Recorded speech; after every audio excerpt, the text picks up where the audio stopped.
Wherever. Oh I'll, dear, I didn't want I'll to. try here tonight.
Starting over. Rosanna? I get it. Yes. Okay, calling the meeting to order. Okay. Calling the meeting to order at 7:07 PM on October 17th. So we have public hearings today. Is anyone here for public hearing 1 on the budget or public hearing 2 on the tax override? Yes? Okay, which one? Okay, so you're signed it. Would you like to come in and give us your thoughts? We call the meeting. Don't we need I called the meeting. The pledge and all that stuff? We do it after the, on my thing, it says to do that after the public hearing. Okay, I'm following that. you're the boss. I just got read stuff that tells me to do that. Okay, so, yes, if you'd like to come up here or join us however you like. I just want to make sure I'm speaking on the right subject. It's the raising of the tax. The tax, Income for seniors. oh, no, not- that's a different one. But you're welcome to You- talk about that with. Okay, during- do we have anyone here for public hearing? Okay, so ma'am, if you'd like to do So come public back. comment, we would Okay. love to hear what you have to Right. say. So yes. this is just. Okay, and you're signed in, right? So could you say your name for our person, the clerk who's taking the minutes? Yes, my name is Mary Ann Genco, GENCO. Great. I'm also representing my husband Frank. Who can't make it tonight. And my reason to be here is to increase the maximum income eligible for the senior exemption, which in August of 22, the governor or the state of New York advised or suggested to all New York state town boards that they should raise the income limit to 50,000 to make it easier for seniors to stay in New York. And with that, I guess people know about it. And I just submitted a letter to the town assessor, and they asked that I come and read the letter. Yes. And it is, we are submitting this inquiry for all eligible seniors in the town of New Paltz who would be affected by increasing the income cap to $50,000. After doing some research, we found that the state of New York in August of 22 suggested to town boards they consider raising the income cap to more senior taxpayers can receive and or keep a partial tax exemption. Myself and my husband unfortunately lost our exemption because our income was approximately $800 over the cap of $37,800, causing our most recent school bill to increase approximately $1,800, which is a big ouch. I remember seeing the ouch in your letter. Yeah. That's the best way to explain it. In doing other research, I find that our neighbors, the town of Marbletown and Esopus, have done so and hope our board can see their way to putting this cap change in place. When the subject is actively addressed by the board, we would appreciate knowing and attend in person any board meeting. Just last evening, I briefly mentioned this to Ms. Gatto. And you may contact me at the above email address or cell phone number. Thank you. So Thank you. I So just this- have one question. Yes. Is that cap for an individual or a couple? No, it's all It's a property. in It's the, what? it's 467 is the It's for the form, property. and Okay, it's just. Both, you have to be living, there's, certain stipulations, it's Okay. husband and wife or the sole owner of the home. And there's all kinds of things, and we've done it in years past. And unfortunately, with the cap, it says our social security was raised ever so slightly. However, much last year. It penalized a lot of seniors, Right. and so. So That's- I can tell you that I got your letter. I've been in, discussion with the assessor. We started looking into it. It's something that it's we need to do our homework and Oh, and do it absolutely. right. And so we absolutely will be doing that once we get past this budget stuff. So I can tell you at one of the November meetings, we'll be starting to. Okay, Have it because I know, like I said, the research I've done, I found there was Marbletown and Esopus have adjusted things. Yes, I guess that's it. okay. Thank you very much. And, you spoke with the assessor, so the letter is there and it's on Yeah, file. we've started pulling out pages of figures and all this stuff, Mhm. so we'll be sharing that with the board and doing our homework. Very good. Okay, thank you. Thank you. Thank you. Is there anyone else here for public comment? Is there anyone out in Zoom land who wants to make a public comment? I see only a few folks. Is anyone waiting to come in? I don't think so. Okay, well, will you please stand for the Pledge of Allegiance?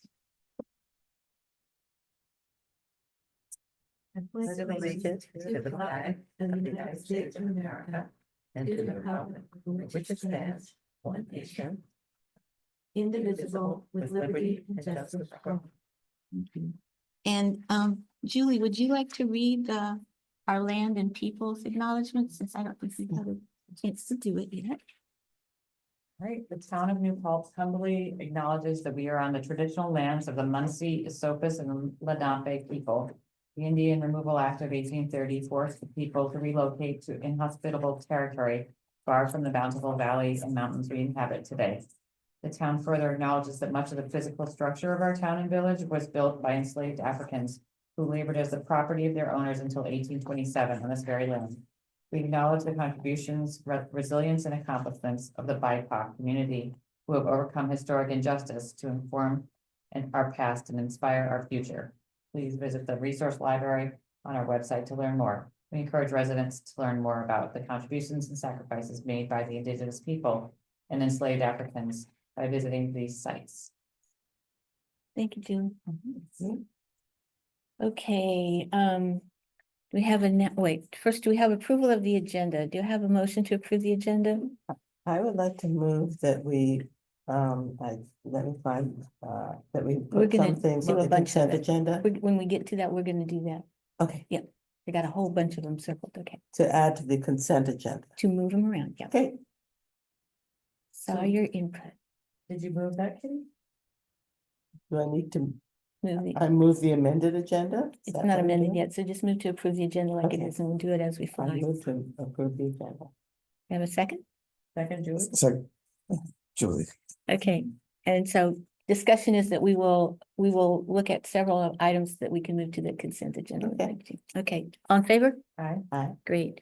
Announcements, I think we do have a very, I have some, but I think Edgar has, do you want let's to? let Edgar, make yours last, because I think that's the most important one. Okay. And then I think we're Last, gonna have a oh, moment of yeah. silence, so I'll just get mine out of the way. oh, okay. Okay, so the Ulster County Office of the Aging is holding its annual public hearing at the New Paltz Community Center on Thursday, October 24th. This is a chance for all residents of a certain age, like me, to catch up on the really enormous amount of programs that our county Office for the Aging is offering for us. So again, that will be at our community center, October 24th at 1 o'clock. Any other ones? Okay, Can I make a yes, motion? please, that's good. I am saddened to report that David Lewis, a former town board member, passed away this afternoon. And he is the father of Essie Lewis, who's currently a board member. And for that reason, she will not be able to join us today. And she asked me just for a moment of silence for her father. Thank you.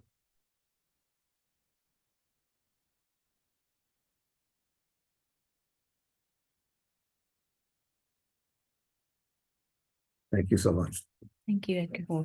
I served with Dave for one term, and he was just such an important part of our town board. Yeah. And he was also a great tennis partner. Bad loss. Okay. Did we have anyone here for public input? I think I might ask that already, but anyone on the, no? Okay, so that brings us up to Dennis Doyle visiting with us today to talk to us about the project. It's the Emergency Operations Center, and it's in actually what's called Water District 3. And you want to talk about that? Thank you, and thank the board for the opportunity and the time, and I'll try to be as brief as possible. I'd like to introduce John Montaigne from PI. John is the site civil engineer work, and his drawings are some of the drawings that you see in front of you that I gave copies of. I don't know whether you handed them out or not, but Yeah. you get copies of the drawings. And let me get into some levels of detail with respect to what we're proposing in terms of the history. Ulster County is in dire need of a new government operations center to house its 911 facilities and to house its emergency operation center. We've chosen a site in New Paltz. It's on Paradise Lane. We have acquired the property this year. We have acquired the property. We're currently in design. We're nearly completed with design. We've come in front of the town board in the past in 2023 to request something called a balance of public interest test, which has to do with immunity from local zoning. We made that request in 2023. The town by resolution, I believe it was in February of 2023. I can check that for you. But the town did grant immunity from zoning, so we no longer have to follow the zoning statute of the community. We also looked at a number of environmental concerns with respect to the project. The site is in a brownfield. We are now going through what they call a remediation action plan with respect to DEC as it relates to that brownfield. One of the things that we're here in front of you tonight for is the fact that we'd like to be able to provide municipal water to the facility, which is located on the east side of the New York State Thruway. In order to do that, we are requesting that we be allowed, we have a request in front of the New York State Thruway to allow us to actually bore under the walk-on ramp. The current town district, water district, actually extends under the Thruway main line. District 3 extends under the Thruway main line, and it serves properties in that are owned by the Thruway in that particular area. That is currently an 8-inch main. We are proposing that we hook into that main and then we'll bore under the Thruway and put a 10-inch main underneath the Thruway over towards Paradise Lane, branch it off at Paradise Lane so it serves our building, and there'll be a stub at the end of Paradise Lane with the ability to essentially for others to connect into it should they so desire. The county is proposing that it own that facility. And the county is proposing that it'll do the necessary maintenance on that facility. Actions that are required by the town at this particular point in time is we have an estimated demand of about 900 gallons per day with a peak demand that's about twice that, right, John? And what we're looking at, we've already had conversations with the village. The village has essentially through conversations agreed, not formally yet, but certainly in terms of the spirit and agreement in principle that they would serve our facility out in that area. There was, if you recall, there was a time when the village and the town were looking at a district out here that was essentially going to use the water supply that was going to be developed from the proposed hotel facility to backfeed into the village. Right. And there was a proposal to extend District 3 into this property.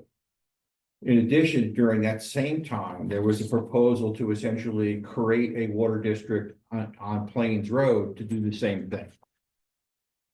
When we go back and look at the records that we can find, right, we know that you've created a district on Plains Road. We can find no information, I shouldn't say no information, we can find no indication that you ever essentially completed the formation of the district that would encompass the property that the county's own. Correct. So accordingly, what the county is requesting is rather than extend that district out there, accordingly, what we're requesting is that you treat us as an out-of-district user. That is not uncommon within the town to have an out-of-district user. There are other properties in the community that also have out-of-district users. If that's the case, and you're willing to do that, what we're hoping to do is get a will serve letter. It's something that the health department needs in order for them to complete the review of our plans. We have filed the plans with the county health department right now. So what we would want is essentially a will serve letter conditioned as you see fit. And we're talking to your attorney. That essentially says that you will actually provide water to the county as an out of district user here. We would recognize the fact that we have to have a formal agreement with you as it relates to the line itself and the hookups. We would also have to have a formal agreement with the village as well. But we're here sort of as a first step. I can tell you that we're somewhat pressed for time. These things come together very quickly at the end, and it's our fault and concern that we haven't been here sooner with respect to making this request. But where we are now is we think that we can complete the work and do our work relative to this with a will serve letter, following up with the necessary agreements that have to come through the necessary legal processes. Any questions? Did I miss anything, John? Oh, that's very good. Yeah. All right. So obviously, we're going to have to sit down with our engineer and our attorney and just get it all straight so that we know exactly what we are being asked for and what we exactly need to put in the letter. So whatever you can send me in writing, I'm taking notes, but We'll be happy to send you the plans that I gave you today in writing, so you have those. Yeah. We've had some conversations with your attorney relative to this. And we'll get back to him in terms of the decision that we think is appropriate with this treat us as an out of district user. We've had those conversations with the village. They're aware of the fact that we would be treated as an out of district user as well. The other thing I would say in terms of engineering drawings, we do have full sets of plans that have been under review from the county health department that we're more than willing to provide to you. Great. We also have done an analysis of flows. So one of the reasons we're moving from what you have across the thruway now is an 8-inch pipe to a 10-inch pipe has to do with the ability to essentially deal with it. Maybe John, you can explain this better than I can. So why don't you take over here? Right, the biggest issue in that whole area of town is that there is very low pressure out there. There's plenty of volume, but the pressure is low. In order to get the hydraulics to work coming under the line into our building, we increase the size of the pipe from an 8-inch to a 10-inch, gives us a greater volume of water coming through that we can pull off of, and then we can increase our pressure in the building with a pump in the building. I have a question. So I know where you want the water to come in, where does it go out? You need sewer hookup? No sewer? So No, John, go ahead. there's no sewer hookup on this, where we have an on-site septic system for it. And that has also been designed and is at the county right now, Department of Health for review at the same time as the water. Okay. Wait, and you've got plenty, it perks, everything's good, it doesn't have to be above ground, okay. The location of the septic system, is it this rectangle on the map here? It just, yeah, I think- not from the distance, but. So up. Just show everyone at the same time, this corner, nothing here, this is, this one up here. Oops, So that's not wetlands or? No, there's The no wetlands are wetlands, actually, down this area of the site has no wetlands, all the wetlands are further south. it's further. So this is our parking lot, this is the building, this is where the line will come across, and that's our septic system there. Okay. Yeah, thank you. Is this gonna help us out at all with getting sewer 6 out under the thruway? So, If you're digging a hole anyway? I testified at the Monroe Balance Act hearing, and I didn't feel that it had the hard look that I was hoping for. And we're losing essentially at least a $3 million taxable property. It's now going to be off the tax rolls and owned by the county. And I didn't see the benefit to the town. I know the county needs this urgently, but I didn't see the balance for the benefit to the town. And I'm wondering if that we are trying to get to sewer 6. That's what I'm just asking. Thank you. Okay. Yeah, I'll no, Take it exactly. away. No, if you're going under the thruway, can you make it big enough for our sewer line to go to? So you would have to do separations between sewers and water so that would require a separate bore. In order for that to occur. How separate do they That's have to be there? currently, A, You know. not in the budget. And B is that if you create the sewer district and the county's property is in the sewer district, then you can have a situation where we have a part of responsibility on the capital side. We already So- have a sewer district. We have to get it from that side back over. I'm talking about, I would assume you would incorporate the property, the properties along Paradig's Lane and others into that sewer district if you're extending sewer in front of them. Well, That Um, hasn't been decided because the village still has to be able to accept that. Well, and that's what I'm saying. It seems to us that where we are in terms of doing it now versus doing it later, we're still gonna have to reset up, do another bore adjacent to it. So rather than do it now on a basis that it may happen sometime in the future, you could ask us to participate sometime in the future, should you do it. So we are hoping to do it within the next year or two because we are Okay. having major problem with that. My question is the bore that you're talking about under the main line or is it under You have just the both. off ramp? Because right now, the water line that comes under the main line. That getting a line under the main line is a lot different than doing a line under an off ramp. The main line, the thruway is very, very restrictive on. So that would take quite a long time to get that reviewed and approved. Now, by all means, I mean, it's something that I would continue to pursue. But it will greatly delay this project if that becomes a condition. So because we don't- Working with the thruway on that is just very difficult. Okay. If it's not something that can happen concurrently, if we could still have your commitment to help us with it, because we are having trouble getting funding and stuff to do this. Yeah, like you said, it's gonna be a big deal to bore under the thruway, but we can't stay. Go ahead, Chris. Maybe you're missing it. They're only boring underneath the off ramp, the actual throughway you drive on, where we think we have our pipe. They're not going underneath that, because we already go underneath that with an 8-inch. They're hooking a 10-inch down after. Yeah. to get Right. the volume. But we have to either go where they think there's a pipe, which we don't know, or do a whole new one. Yeah. So But it's not next to their border. to Kitty's point, can we get some help with that project when we need to do it? Since we're giving up this $3 million piece of property. So I want to push back on the assessment of that property because the assessment of that property is in the hundreds of thousands, not the 3 millions. So if you look at the assessment of the property is in the $200,000 range. Oh, I heard Not that. not the millions of dollars. I heard that Turk got multi-millions for that property. But then I can tell you what it was assessed for. If you're saying what you're giving up is what it was assessed for, not maybe what it was worth in terms of what you You should have need it. assessed it for. But what you're giving up is an assessment, as I recall, it's less than $300,000. well, to that point, the Turks had, big plans for Wildberry Lodge. And they were willing to extend the sewer to sewer 6. They were gonna go under They needed the 299. sewer to sewer 6. It wasn't they And- were willing. They absolutely positively had Yeah, to do they it. had to have it. And, would that be a solution? No, sewer 6 is the one that we have to get out of where it is, Right. hooked into the village. So we want to totally abandon sewer 6? Yes, and- ma'am. And, okay. Yeah.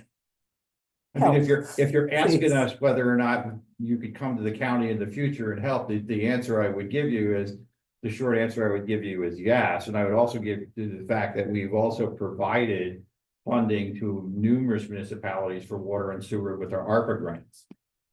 So American Rescue Plan grants as well.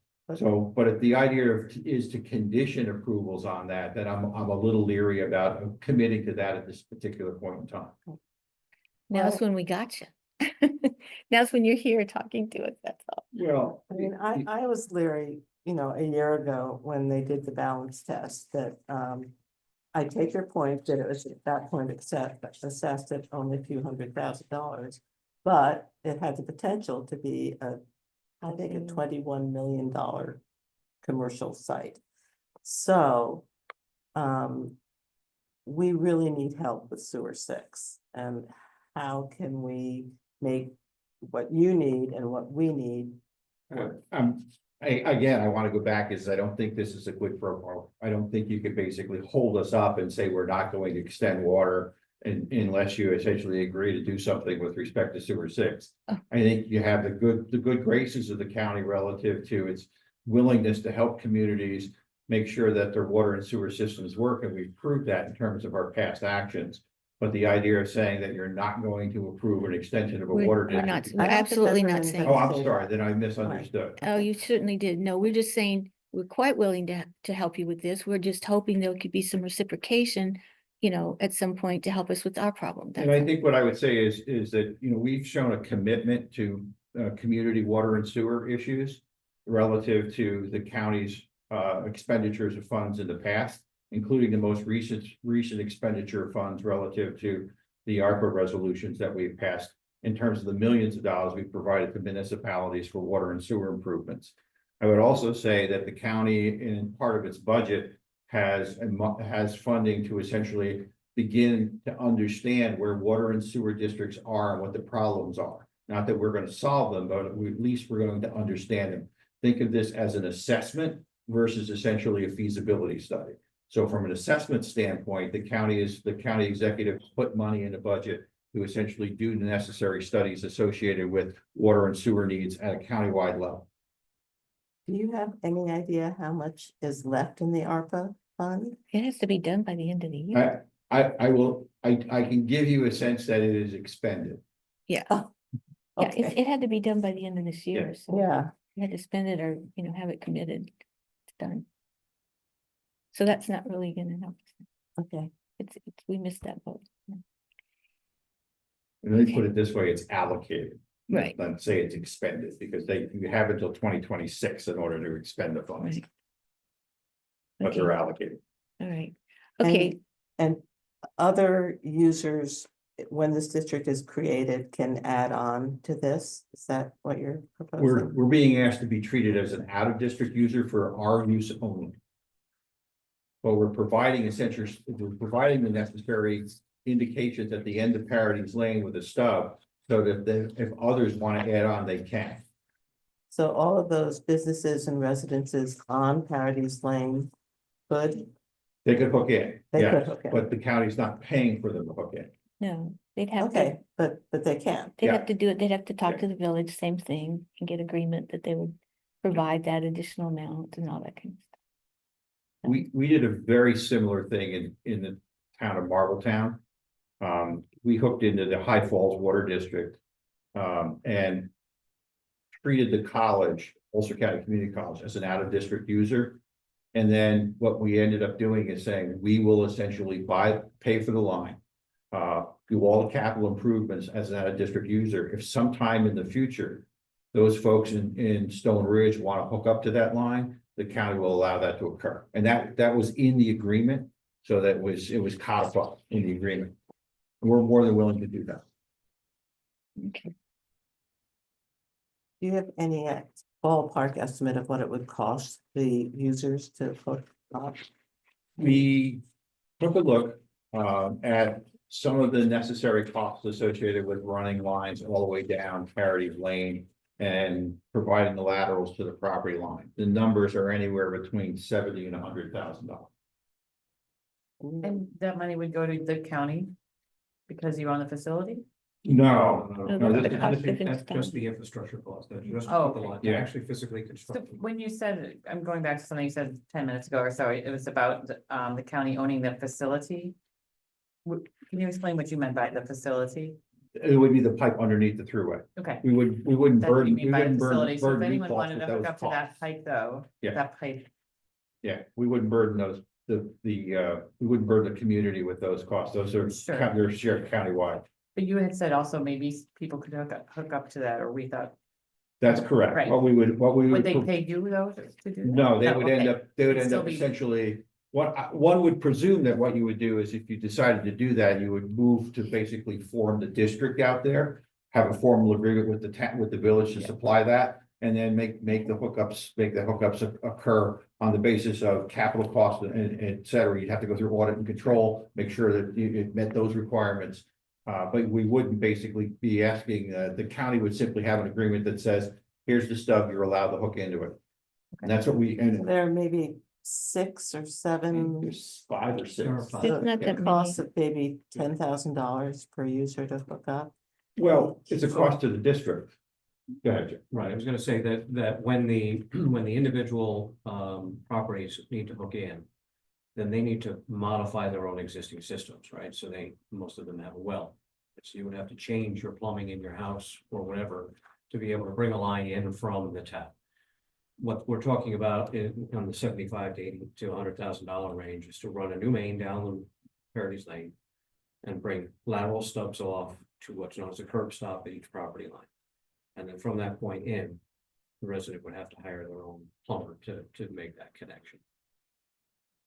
And the line that Dennis is talking about that would come across, if you created a district, the county's property would most likely be incorporated into that district. And then that water line would be gifted to the district. Yep. So you would then own the water line and the extension of it going down Paradise as part of that water district. But that's how you'd have to form a water district in that area. So this is a step that would allow the county to get the basic infrastructure underneath the off-ramp and a 10-inch line up to the end of and at the point where it could be extended down Paradise and put a hydrant there. From that point on, it's not that difficult to do. You don't have to deal with the throughway. You don't have to get all the permissions anymore. It's now more of a district for the users in that area. This, what's there now serves the mobile station. And probably, or did it ever serve motel, the 87 motel or anything? Yeah, which Yes. is then more. The car wash? One of the no, large buses here. No, not the They're car. extending our hydrant district. Oh. Because the only hydrant we have there is by the old 87 motel, which after they put the Empire State Trail in, doesn't work, because it buried everything, so, so a hydrant just look out there. That would be good. A large bus. That would be good. Mention though that, you mentioned low pressure district. Yeah. Fire flows, when we were hooking up the Hampton Inn was a major issue. We had to tie into the village's tanks.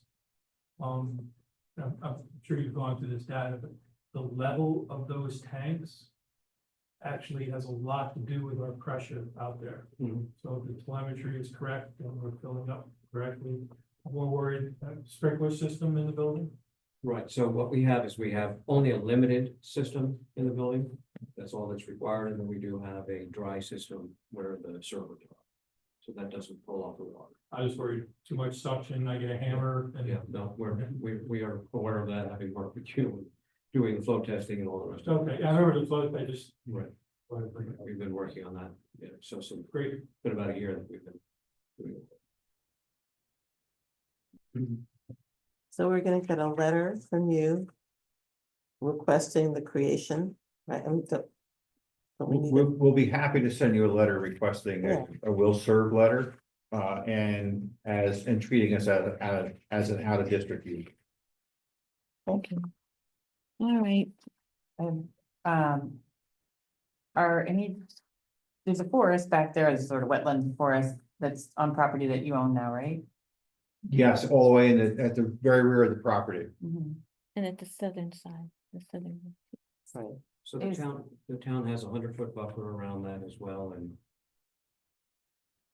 that's all on the mapping for it, but that's outside of our development. So Yeah. Around the wetlands buffer, but not the trees. No, there's a site plan that's attached to one of those things that you can see where our development area is. It's Yeah. the front of the site, That's what I thought. and it's less than, I think it's less than 6 acres. except for the old So building. there's a development area Yeah. and that all is Everything else. basically protected and, The part where they're gonna be is already cleared. yeah, no, I know. Yeah, I just wondered about the other. the other part. no, We're very much aware of the sensitivity of the rear of the site.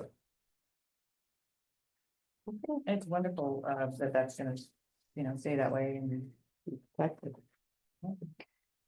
And obviously, one of the biggest issues on that property and big expense for the county is the fact that it was an apple orchard. So it does have pesticide contamination, Yeah. which is how it wound up in the ground. Yeah. So, we're taking care of, in this particular phase of the project, we're taking care of some of the worst contamination, which is not in our development zone, but we're working with the DEC to get that cleaned up on the property. And then in our zone, there's just surface soils that have some contamination, and we're managing that. It's certainly positive, thanks. So your Thank you. impervious surface of the building, the public parking lot will just kind of cover it up, right? That in part, yes. What you have to do is there's a certain amount of material that you do have to remove. Because you've got organic matter in the top and you can't really put a building or parking on organic material. So the area that we're stripping off, that top 6 inches of material, we can manage on site. We do that through berming. And then you cap the berm and you landscape it. And have you given any thought to ground mount solar in your, that big open area that's all around the building? that's We've part of given it? a lot of thought Oh, to good. ground mount solar. I have a county executive that is committed Great. to the climate change problems that are facing us. Yep. And we're also currently looking at rooftop solar for this facility, as well as a ground mount solar facility for a substantial portion of the lands that are remaining that are outside the wetland areas. So we have very, very preliminary looks at what this could be and what the costs are. And I haven't reviewed totally the county's capital program for 25 to 30, which just came out.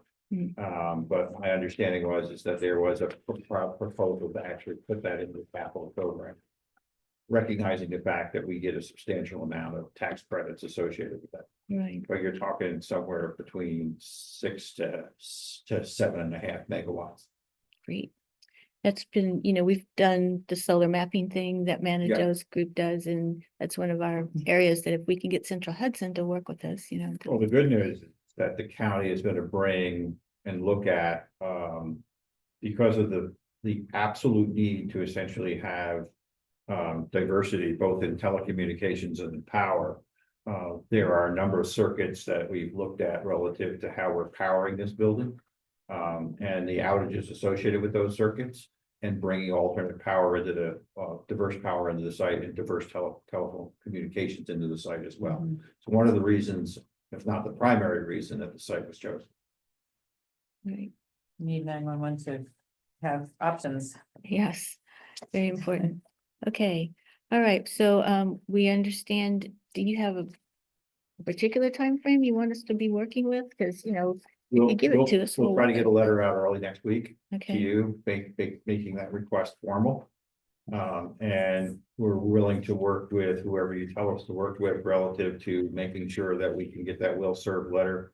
We actually need that for a comfortable feeling relative to us going ahead with the project as it relates to where our water supply comes from. And the only other thing we'd say is the county health department is also expecting that as one of the things that they need. And we're also aware that the village is also expecting us to make a similar request. so but again, we meet, twice a month. This would be something we'd have to bring back to the board to, authorize stuff, so give me an idea, you need it by the end of November, by the end of December? I mean, I know as soon as possible, but give us a time frame Well, for you. When we're looking at where we are in bid documents, and letting the project, early November would be very nice. Okay. We'll see what we can do. We'll see what we can do. All right. Very good. We'll shoot for it. Thank you. All right, thank you. very Thank much you. for your time. Thanks for Thank you. all your paper. Okay. All right. That was item number 1. Chief Sutton, would you like to come up and give us your report? We're gonna have to sit here. What's that? We've You can- changed I it. can stand, Oh, that's all this right. is That's good. That's, There's a comfy. that's all right. Ooh, Oh, there's a comfy chair there? I'll take the comfy the chair. green one is comfy.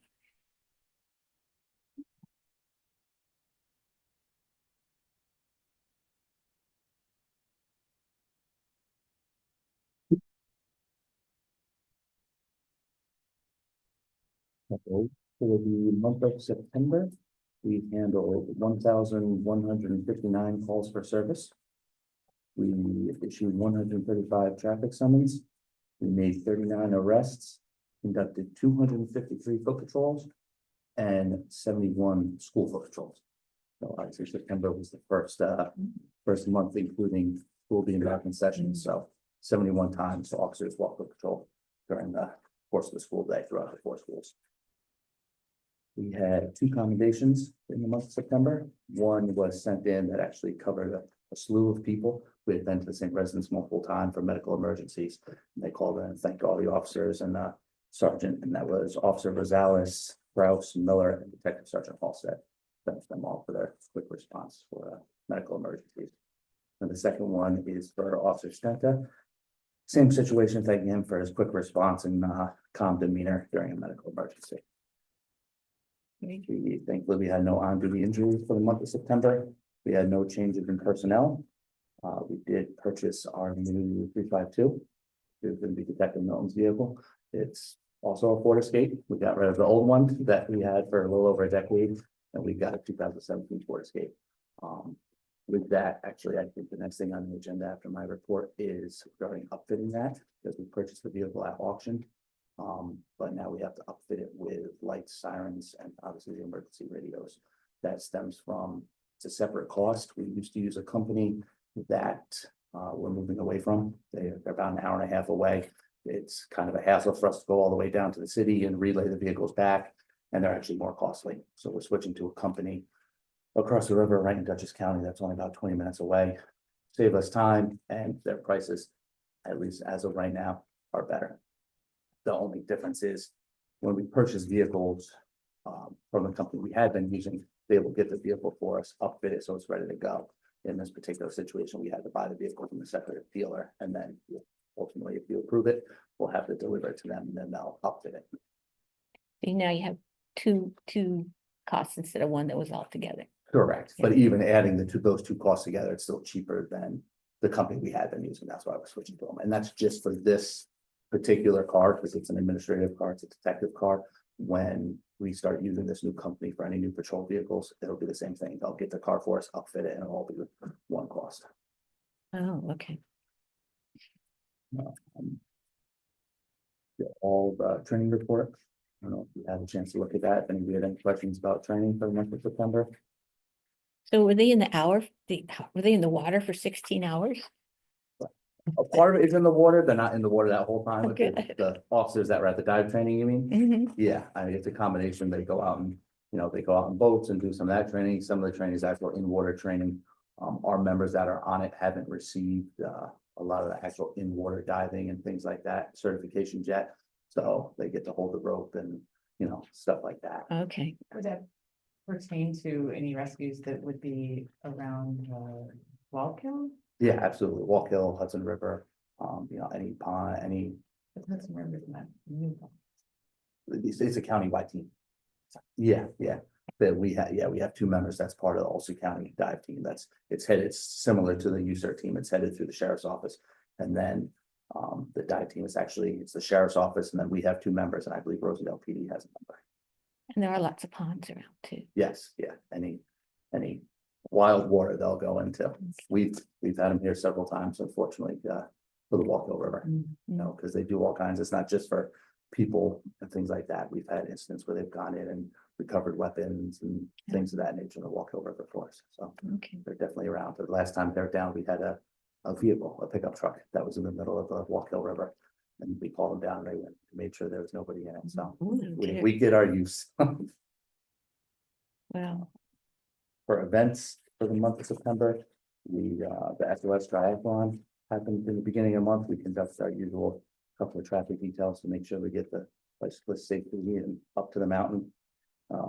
September 11th, we participated in the memorial ceremony, as did some of you at the firehouse. On the 16th, we held our monthly conversations with the police, which was here at 11 a.m. And then on September 20th, we held interviews for both police officer positions and dispatcher positions, along with members from the police commission.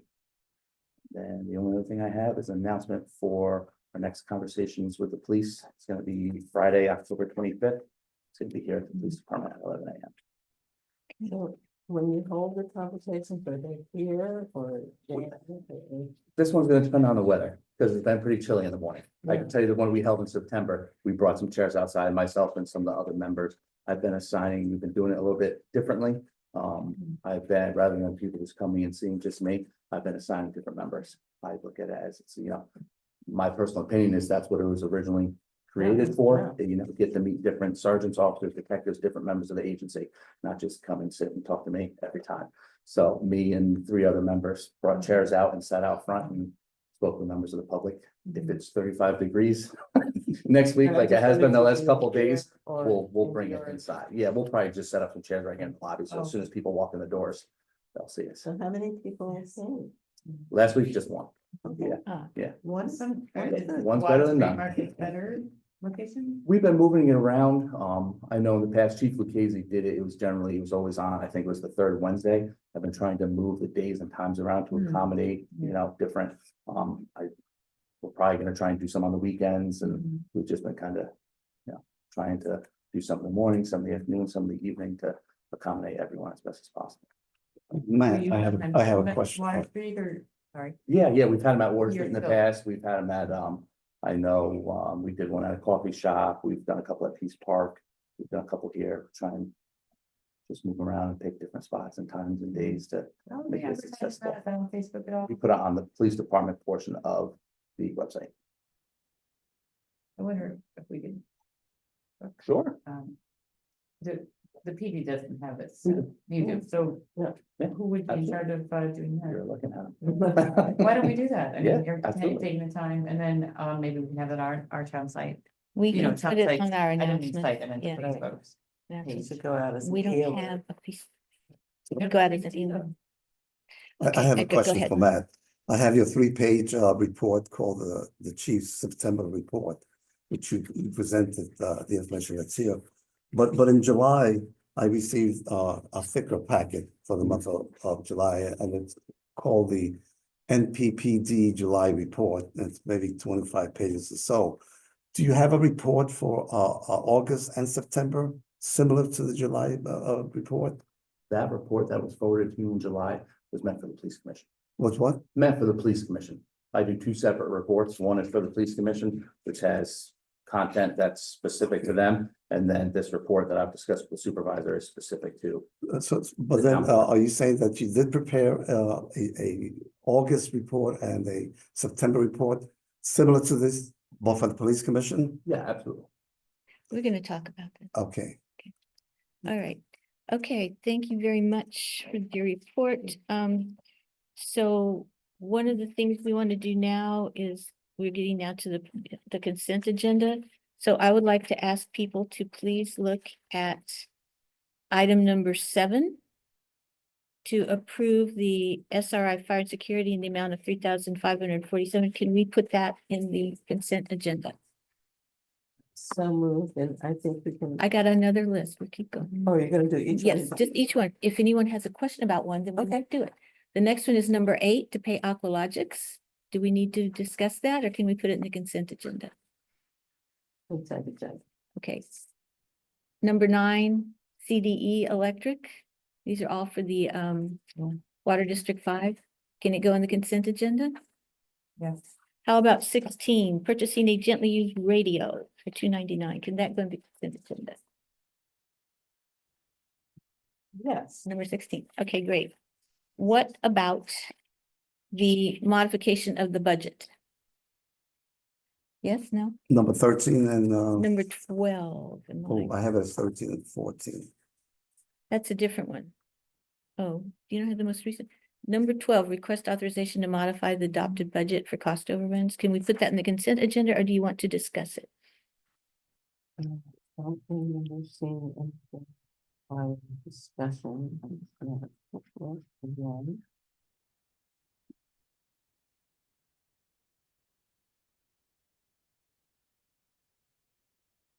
Yeah, I think that's a non-consent. All right. Do we want to do number 13, which is increasing the adopted budget for unanticipated revenue in the consent agenda? I'd Not like, adopted. You want to talk to that one? yeah, let's talk about that. Okay, This, Okay. adopted all right. this year's. So yes, it's this year's. It's not the one coming up. Okay, so Rosanna, do you have that? We're moving items 7, 8, 9, 12, and 16 to the consent agenda. Got it, thank you. Hi, Olivia. All right, so can I have a motion to accept the consent agenda as modified? So moved, Kitty. Second, Edgar. All in favor? Uh, Thank you. All Aye. right. That takes us to executive session number 1. For the, I should have done this when we amended the agenda.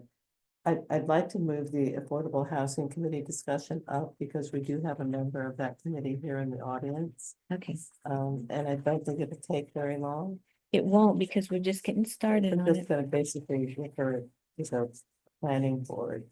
Well, it's gonna be a little more than that, but okay. Okay. So item number 10. Okay, so we're jumping to, Rosanna, we're jumping to item number 10, UACT Affordable Housing Committee discussion. So this, do I have a motion to discuss this topic? So moved, Kitty. Second, Amanda, all in favor? Aye. Okay. All right, so would you, Susan, do you want to join us? Do you have something you'd like to say? No, I didn't. She's- Okay, that's all right. I didn't mean to put you on the spot. Read the letter that I sent. Right. So what I did when we got this is I went to see what the village has in their code because they've, been way ahead of us on this and they have it quite developed. And I think it would probably behoove us to take a look at that. And, that could be our starting point, right? The one thing I wasn't clear about though, is right now their current code that I just looked at today doesn't talk about 15%, it's still saying 10%. And then if the developer chooses to go to a higher amount, they get to put in more units, their density, so they Do you get it. mean affordable Yes, Right, for if the you, public? right, yeah, affordable based on the county Yeah. income level. right. So that's all in formula. there, formulas there. I also, I think that we have a housing task force committee. And, the guidelines from the county are pretty good. So I think we can look at the village model. I think I've heard that there are some things that could be tweaked in the village model. But I think that the county guidelines are a good model for us.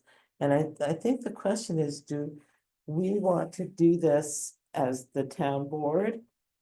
Do we want to work with UACT? Do we want to work with the task force? Or do we want to work with the planning board? Ultimately, it will go to the planning board for review, but ultimately it's a change in code. It's the town board's responsibility. Right. And so we can, people can come and give us input, send us letters, talk in public comment, whatever. Right. If anyone wants to go and work with one of them independently and bring it back, Mhm. I think we all have to decide, do we want to all read the county thing and the village thing and see what we think about it? Do we want to have, our attorney, ultimately our attorney will have to look at it too. I think we're a long way from that. Yeah, But I mean, I think that the message should be, we're very grateful to the UAC Housing Committee for finally getting this on the table. It's something we should have been talking about and we're Long glad time to be ago. talking about now. Yeah. And basically, we're looking at some change in zoning that would require a development to set aside a certain number of units that would meet the income eligibility to be a lower rental than the market rate. So, thanks. right. Do you have anything to add to that? I'm glad you're talking about it. It's important. It's Yeah. where it's Very like, important.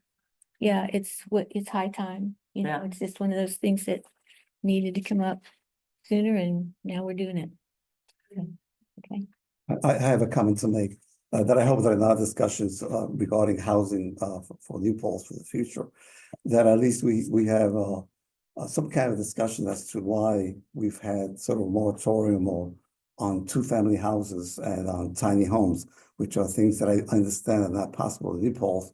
And I think that, if that's still the case, sort of, are we going to continue that policy or there may be reasons, for changing that? There are other communities that have explored that, but I understand it goes, community to community. Ithaca has done something with, tiny homes for particular needs in their population. So I would just like to, throw that in and exhaust it. So first of all, there's no official moratorium. It just hasn't been addressed. Well, it's not, when I've asked about it, I told it's not on the books and that's not possible. But Well, we do it's not have on the books. But multifamily housing. yeah, we have multifamily, we went to We ADUs, have ADUs. you know, things You are know, the changing. ADU, we do have, I understand. And we have a smart housing task force that is supposed to be working on some of these things to bring to us, what are these new ways of looking at finding more housing? I'm asking just to clarify because I was told that the two-family house, if you put in an application for that, it's not possible. Right in now, Newport. because the code doesn't have it. Right, that's what I'm saying. So to look at that, we need to change the code, to consider it. That's what we're waiting or hoping that our housing task force will be bringing us these different options and so that we can start to work on it. Okay, thank you. But yeah, good point. So stay tuned. Is that how? Absolutely. Okay, all right. Okay, thanks for coming, Susan. All right, so now. We need to go into, I move that we go into executive session for the purpose of discussing work history of particular persons. Second, Julie? All in Aye. favor? Aye, okay. Aye. So we are gonna, I'm supposed to do that? I'm supposed to do something here. I'm going to mute this.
Okay, I'm gonna redo this. I move to come out of executive session.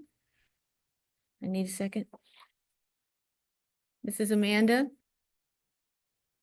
Can I have a second? Second, Julie. All in favor? Aye. Thank you. All right. We're now going to go back to item number 3 on the agenda to approve Chief Sutton to spend $4,300 for the New Paltz Police Department Vehicle Reserve Fund to upfit the recently purchased 2017 Ford Escape with emergency lights, sirens, and radios. Do I have a motion? So moved, Kitty. Do I have a second? Second, Julie. Thank you. Any discussion? In that car, there won't be any recording device, or is that a separate thing? Yeah, there's no, you mean like the dash cameras? Yeah, I guess so. Yeah, there's no dash cameras. So there's a sergeant. Yes, there's no sergeant. emergency light sirens and then the two radios. Okay. All right. All in favor? Aye. Thank you. Okay, so now we go to the budget discussion. Oh, I have some beautiful slides to show you. Now, how do I do this? Oh, yes. Oh. I don't know what, that's not what I meant to do. I think I can do it now.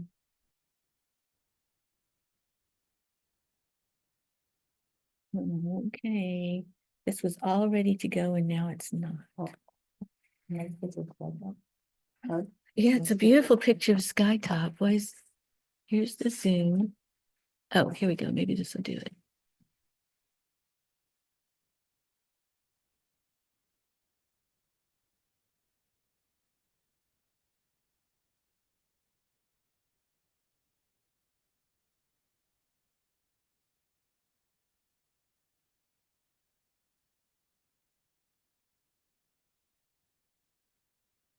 That should do it. Yes, no, now I have to share.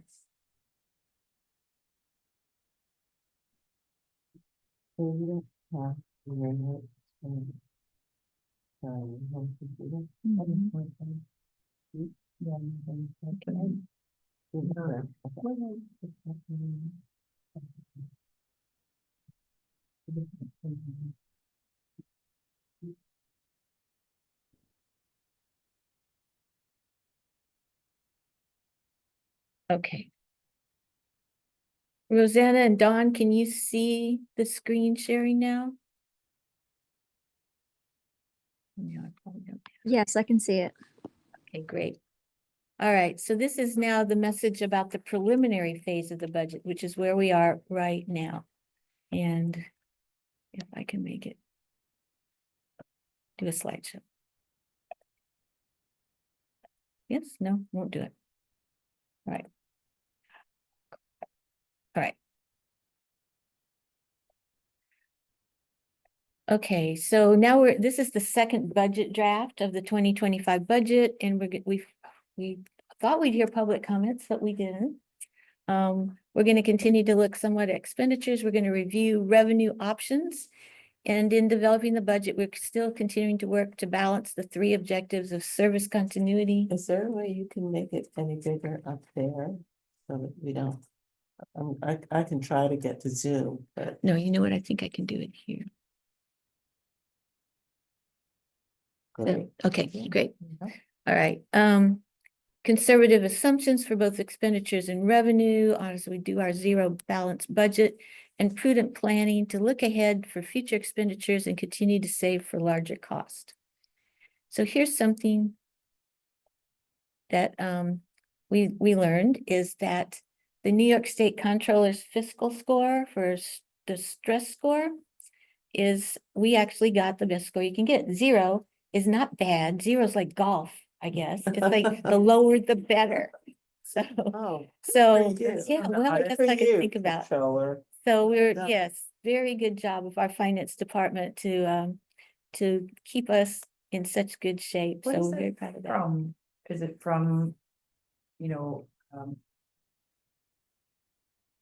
levying the taxes high It's- enough? No, No, Poland and the assessment based upon the annual report that we file every year. It has to do And with our, because we have these two big projects. And you were going to need to borrow very large sums of money for this building. One of five. It was wise to be positioned. In order to do it. it's kind of like your credit score for Mhm. bonds and stuff. So it meant that our debt ratio and Okay. everything was in good shape and that we were, we were being diligent and responsible with our finances. So that was for 2023. Yeah. Right. Well done. Take a bow. Yeah. Okay, so this is the process again, the calendar. So we started with the, in mid-September with all the departments giving us all their priorities and requests and everything we got. The first draft, the tentative budget was done with sweat and tears, Jean and I mostly, but you guys also in the budget task force. My amazing budget task force made up of Edgar Rodriguez, Tom Jelliff, Dawn Winchester, John Decker, Nancy Branco, and Jean Galucci. And so a lot of good work on that. And also the slides are the result of this too, all of this thinking and putting it together. So as you know, on October 3rd, we had our board meeting that was a workshop on the budget. And we then worked on some of the changes that could happen and came up with the preliminary budget. And we set the public hearing for the preliminary budget, and we set the public hearing for a resolution to override the 2% cap if needed. Here we are today now, holding the public hearings for the public input on the preliminary budget, the public hearing on the resolution to override the 2% cap if needed, and to work on any additional revisions we might want to make to the budget, so that by the time we get to know November 7th, whatever input we get from the public or that we look at tonight or going forward, by November 7th, we have to say, okay, this is it. This is going to be declared the adopted budget for the next year, and we file it with the town clerk. And then it goes into effect January 1st. And of course, it continues to be tracked constantly, monthly. Everyone who's doing the warrants knows how that goes constantly. Okay. So what are we looking at right now? The breakdown of the A fund, general town and village. The expenditures are over 11 million. There's non-tax revenue of 1.4 million. There's some money that was left that was either in reserve for certain expenditures or that wasn't spent in the previous year that we can then carry forward and offset some of the taxes this year. So 9.9 million. Outside the village, a lot less. It's not 9.9, it's 9 million. No, yeah, 9.9 million, right, 9.9 million? No. Hundreds, thousands, millions, 9.9 million. So it's one. No, I'm just saying it that way. Okay. It's easier than saying all those numbers. Outside the village means a part of the town that's outside the village. Basically, this is our what we call the building department, the zoning, planning, zoning, and code enforcement. These are their expected expenditures for the coming year. This is non-tax revenue. They have a lot of permit fees and things like that. This is money that carried over from previously because they have positions that were unfilled. They're trying to hire, and those positions didn't get taken away. Those positions were there because we wanted them filled. So that amount, that's a lot of salary and compensation that didn't get spent, but we didn't want to take it out because we totally planned to fill those positions. So no property taxes needed there. The highway townwide, another goodly amount, some non-tax revenue, but no real reserves there. So this amount will be covered by property taxes. A highway outside the village is near and dear to Chris's heart. These are the streets, sidewalks, bridges, culverts, whatever, of almost 2.3 million expenditure, non-tax revenue, very small. Nobody pays, Chris to come and take care of these things.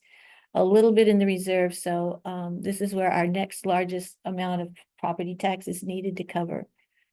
The fire department, we have a contract with the village, with the fire department there. This is our contract. There was a little bit of non-tax revenue. I don't remember where that came from. So this is what we basically owe. This is for the fact that the calls they make, they actually count how many are in the village and how many in the town. It's prorated, you know, you pay your percentage share plus the debt service for the firehouse.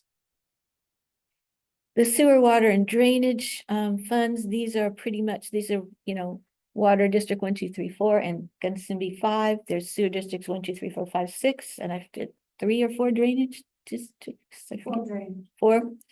These folks pay water and sewer rates, so they're pretty much self-funding. We expect to spend this much, we expect to get this much from the people who are using those services. There was a little bit of money left. Those people will pay this tax to pay for their services. And then there's the library, it's hiding down here. It was 721,000 last year. They're asking for a referendum that will take it up to here. So that's This is that. 789. 69, 769. I can't read this far away. I'm sorry, it's not that It's great. okay. 769. Make Right. it any bigger. Generally. Can I make it any bigger? That's okay. I don't know how to That's do okay. it. Okay, in fact, Gla- I don't know how to get this. Oh. Hang on. Oh, glasses. Oh my God, take them You're off. supposed to help me see far away. Okay. Okay, so how I'm much close. would all these Okay. things cost us? In mid-September, when we were doing the very rough first pass, it was like, holy moly, 9.2% increase in property taxes over last year. That we knew was not gonna fly. So the tentative budget, after all the sweat and tears and stuff, we got it down to 6.69%. The preliminary budget, after our last meeting, we put some things back in. So it's now up to 7.2%. And that was when we were looking at expenditures pretty much exclusively. We didn't spend much time looking at revenue. Tonight, we're gonna look at that and see if there's a way we can maybe be not crazy about revenue, but still, you know, still cautious, but maybe a little more optimistic, and see if we can then bring that number down a bit more. So, well, we didn't get any public input to this, you know, I would love to have some to see what they think, but, and then this, so whatever this ends up, if for whatever reason tonight, we cannot agree on what the adopted budget should be, and we have to have a special meeting to finish this, to just do budget, we will do that, but on the 7th, it's gotta be locked in. I thought it was the 20th. That, we don't have another meeting before the 20th. Our next meeting will be on the Oh, so it 21st. required a special meeting. yeah. Got it. Right. Although it can be discussed at the first meeting in November. Yeah, that's the 7th. That's this one. That's our So- first meeting in November. Yeah, but you were saying that tonight we need to, No, if we are able to. If we are able to go through everything we want to do and agree on it and vote on it, then we're done. If we can't, we will have to have a special meeting in here, because I don't want to walk into that meeting and not know we've got it. Right? Because we don't have any more time after. that's what I was asking of. We Yeah. could talk on the 7th and finalize it there, but you're saying. Well, do you want to make me real nervous? Mhm. You won't make me super nervous. No, Okay, all right, okay. I mean, you know, you've done. I want everybody to have their I chance. went to a bit of vacation in Mexico. You're so bad. You're a bad No, girl. I You're a think bad you girl. work hard. Okay, okay, now this is really tiny to see. Someone had asked about the percentages, and so Don did put them in, but I now seen them on the screen. I realize they're very, very tiny, but so this is the A fund, and you can see it's huge. It's 66.7% of the expenditures. The next biggest one out there is the highway outside the village. That is 13.1. Then this right here, the sewer, water, drainage, it's 5.1, but it's pretty much funding itself, so it's not really, factoring into too much anything about property tax. Then we've got a 4.5, the general outside the village. So that's the streets, bridges, culverts, the buildings and grounds, snow removal outside the village, the building department that serves outside the village, and some indirect services. So that's that 4.5. Then after that, the library is a big one. If the referendum's approved, it's a 4.4%. The fire department, 3.6%. And then the highway townwide, 2.5%, which is essentially snow removal. Where is ambulance? Ambulance is in here, it's in all of this part of the Oh, A, safety. And yeah. Is there a reason we didn't separate it out the way we did with fire?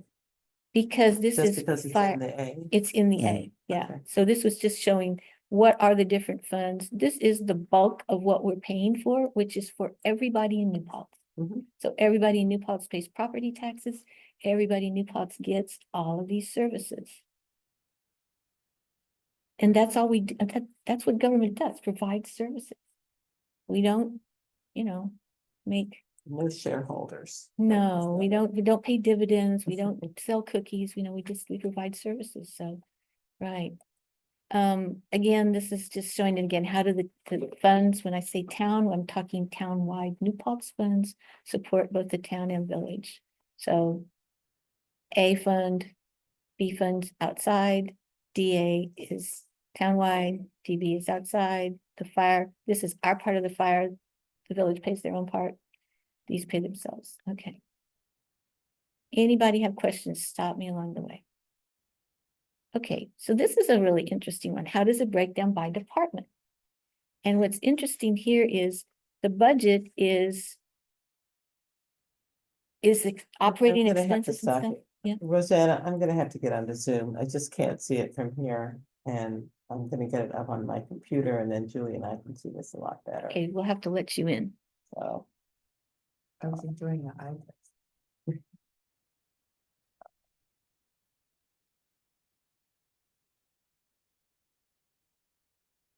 I knew how to make it bigger, but I don't see it. I tried to do it as a slideshow, but it didn't. Oh, is that better? Is that better? yes, that is better. Okay, Okay, never Okay. mind, Rosanna. Okay. You read it? somewhat. Kinda. Okay. So, the blue parts are just the blue parts are the operating expenses, the salary and so forth. The orange part is employee benefits, meaning, insurance, retirement, unemployment insurance, stuff like that. So this is part of what goes into the whole big budget. Do you want to sit and look at that one? Okay. Well, I could look at that. Oh, you too. can look at that one too. Okay, so the biggest, Thank you, Rosanna. wait, I just let you in too. Oh, you, Okay, so right up here is police. This is the largest one, as we know. But then comes the highway department. The next one here doesn't really, as we said, it's not really adding to the tax burden very much because it's these folks. There's the library. Oh, okay, you're gonna have to mute yourself. something like that.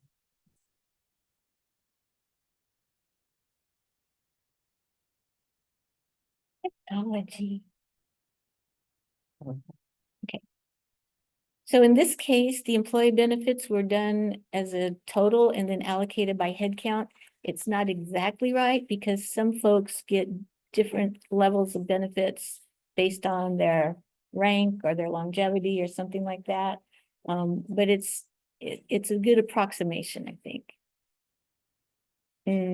So you can see, Just to clarify that, so the employee benefits in orange, uh-huh, is there a number, a rough number for that?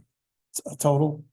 well, yeah, because we couldn't make a bar without a number, right? Where's the You can kind of look underneath to see, numbers down there? like, it's between about, it looks like it goes from 325 to, this thing is in my To 550, so that's 550, from 325 to 550. two. Bitty. Well, each one of these bars is like 300,000 is what I figured out. Oh, no, maybe they're 500,000. Each bar is 500. So what number are we estimating? Yeah, so if each bar is 500,000, it's 1, 2, 3, 4 and Four a half. And a half, so So 4 and a that's- half, 250 almost thousand. right?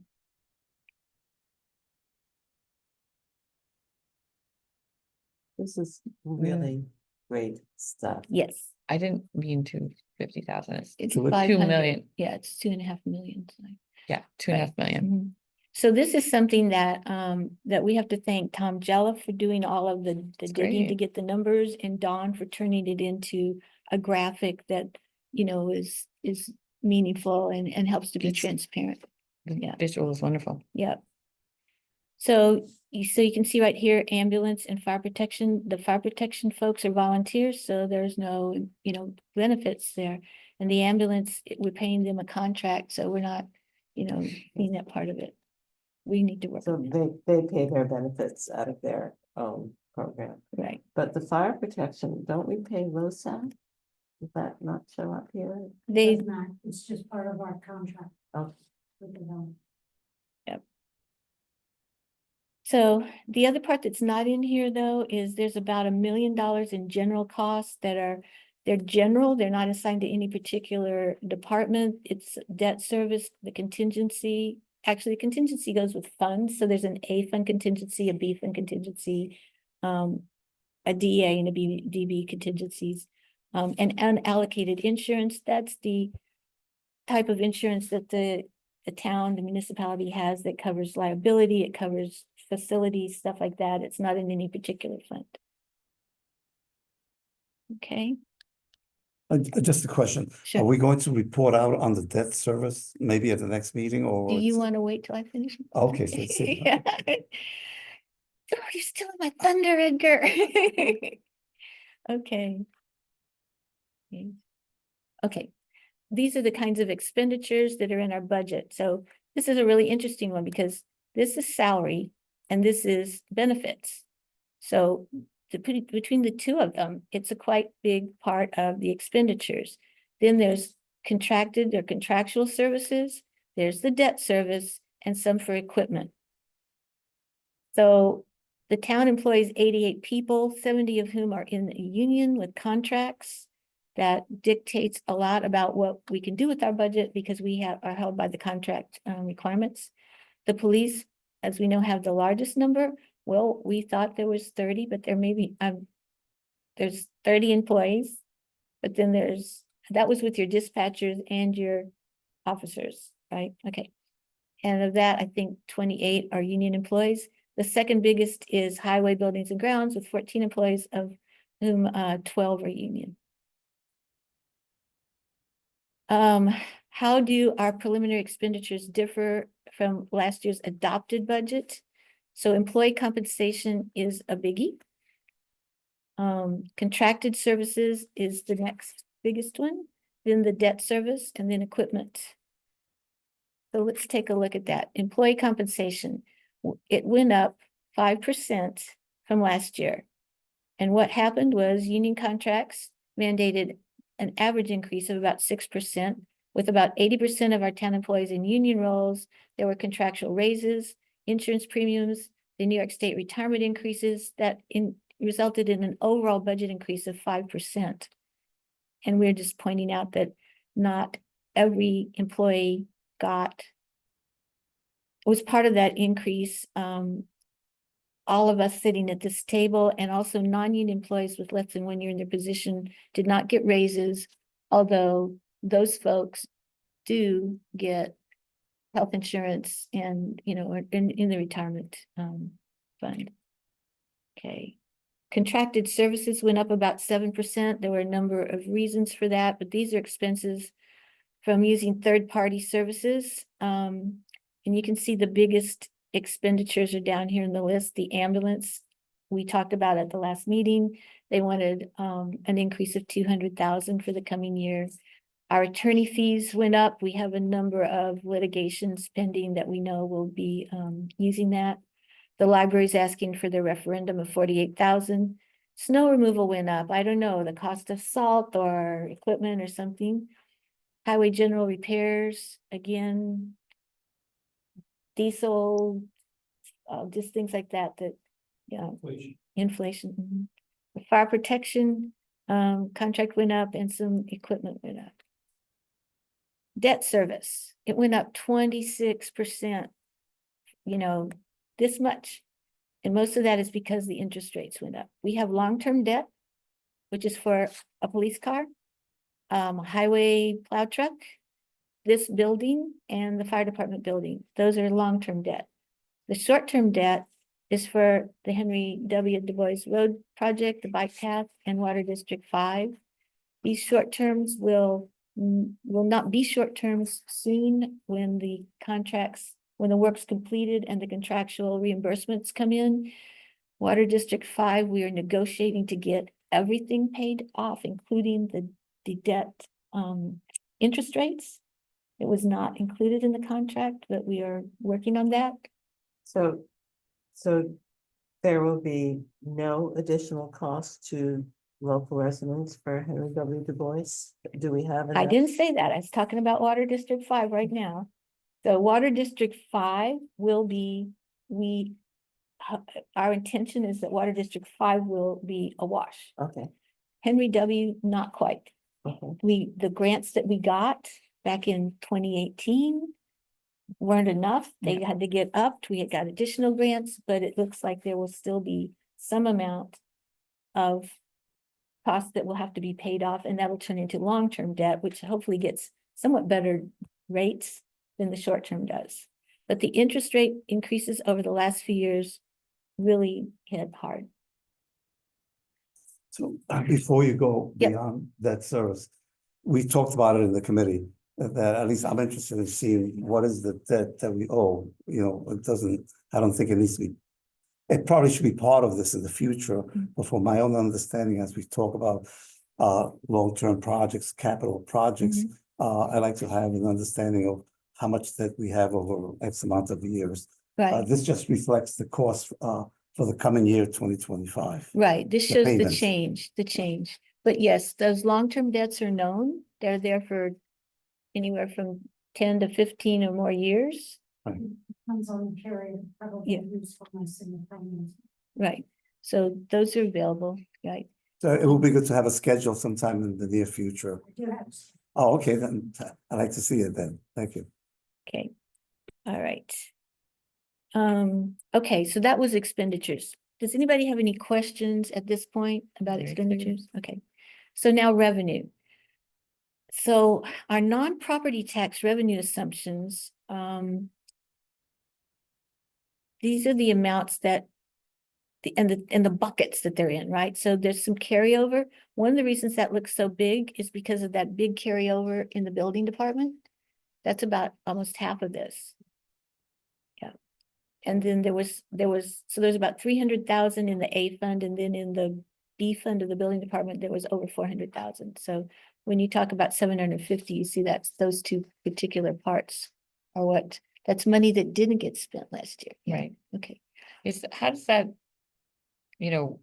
work itself out? Is that something, a real goal to make that not be so high so that we could have levied a much smaller tax increase? So what happens is it's helping us out in the coming year because it's offsetting some of the tax increase there. So it's It's not like, considered revenue, like you're. yeah, it's taking away part of the, yeah, it's money you can now put for general. We purposes. still have contingency. It's not Yeah. contingency, not at all contingency. So Yeah. before you go beyond, Yep. I'd like to make a comment more for the public, which is sales tax. What I learned, I was quite Mhm. taken aback Mhm. that, we have all these businesses in New Paltz that are charging taxes.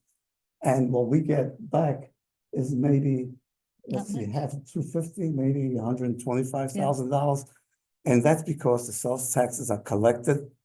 They go to the county, then the county distributes them, but it's to all the municipalities. So and first the county takes half, Oh, the county takes half. then Thank some of you. it goes to Kingston, Okay, and then what's left gets shared. okay. And I say that because people say, okay, we need more businesses because we'll pay more taxes, we'll collect more taxes. And in fact, that's one of least the not in sales smallest tax. income Right. that we It have. happens with room tax as well. If you have we don't have that many hotels really, but it happens. Yes, it's how the county has their giant budget of, 400 something million. So maybe some of us need to talk to our county I legislators. think Tim's historically been someone who cares very much about this. Yep. Very much. I would talk to Tim. So, It's been an issue for a long time. so Dan used to talk about it. Oh, that. Torres. Right. Yeah. fees come from from the building department with building permits, from fire and safety inspections. They also come from the clerk's office for, you know, dog license and marriage license and, you know, all kinds of things like that. Horse license. Horse license, okay, Divorce. okay, I don't know. Employee benefit contributions. Some of our union employees pay a percentage towards their medical, you know.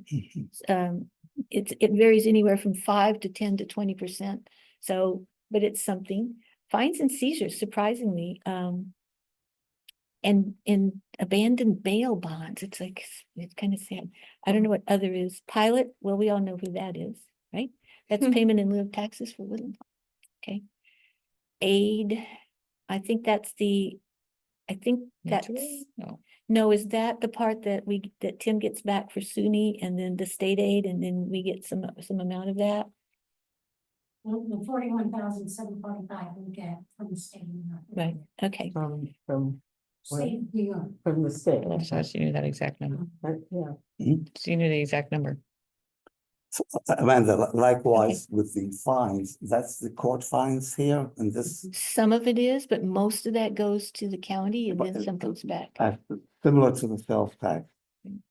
Okay, they get collected here, they go to the county Right. and then they redistribute it. Right. We don't get dollar for dollar. No. No. Okay. Okay, mortgage tax, sales tax, interest. Okay, so here's what the ones that I was looking at that I thought perhaps been a little too cautious. So clerk fees. This is what Rosanna and her department collect. In 2023, the actual collections were 2,690. In 2024, it went in as 2,000, being cautious. As of September this year, it was over 3,000. And so we started off with the 2025 tentative is 2,000. In preliminary, we left it there, but now I'm saying, let's go wild. Let's put it up 1,000 to 3,000 without being too overly risky, I would think. Sure. Okay. Okay, Rosanna, you got your work cut out. Interest and earnings. Now, this one was really crazy because even though we were getting hurt by interest on our loans, we were profiting somewhat from when we get a bond. Jean very wisely puts it into some interest earning account. And then we pull out as we have to pay our bills. But you wouldn't just take this like large loan and let it sit there. You want it to kind of offset itself. So in 2023, the interest earned was actually over 79,000. We put in 2024, 18,000. This year, as of September, over 81,000. Now, no guarantees that interest rates won't start tumbling next year. We were very cautious with 25, but I'm saying, well, could we go up to 30? How much of a risk is it that the economy will change next year? The administration will change. I doubt that interest rates are going to go down precipitously. I think that would be very dangerous for the economy. I think they'll be more steadfast in that. So, and you guys can tell me what you think. Yeah. Do you think 30,000 is a good number? Is it still too cautious or should we continue to be, you know, playing it a little? Yeah. So Seems pretty cautious. I'm not an investor, but aren't they? Isn't there something called laddering? Like you have CDs that mature at different times. Is that what we do? And they get different rates of interest? We couldn't do CDs. Not anymore. I think we can't do CDs quite so much because it has to be liquid, because some of these on these short-term things we're paying you're gonna see in the warrants, you know, humongous. Yeah, hunks of yeah. money. Oh, so we don't do CDs. We can't do that. Well, you lock Okay. them, you'll just lose it. It's just invested fully. And it's still liquid. This one's where she did an excellent Oh, job. Look at this one, money there we go. market. Made over 191,000 in 2024. You know, very cautious. So far this year, over 199,000. Oh, okay, back to that. Okay. And yet we were still staying at 25,000. So I'm like, whoa, it's at least putting up to 50,000. Yeah. I mean, part of it's that the rates could change. Part of it is that we are pulling principal out to pay bills. So the amount of principal to earn the Mhm. interest is changing too. So Right. that's getting a little complicated for my little wonky brain, you know, so I just said, well, let's just take it up amount of 50,000. That gives us, these are our increases going here. Copy and fees and other unclassified, I don't know why it was almost 7,000 and it went in as zero, and now it's, over 4,600, and we still kept it at zero. So I'm like, it seems like we make some money, so the idea was to say, well, even if we're not sure what's driving that, we could expect to probably make $2,000 on it. What is, When the people go into the clerk's office and they need copies of documents and We things like charge that, them. they get charged. Yeah. That offsets the cost of the paper and the ink and all that. Yeah. stuff that We're providing. And then mortgage tax, okay, now this is one that's a little more, Mortgage tax, houses were going like hotcakes for crazy amounts of money. That was in 2023. In 2024, we said, wow, let's reflect that, but as of September, it was down to not that much. Wow. Yeah. I think some of that's because maybe it takes time to roll through Huh. the system. I don't think that housing has dropped off that much, but. So the tentative we had was 125. I said, let's put it up to 130, but again, if folks don't feel comfortable with that, we could put it back to 125 or take it lower.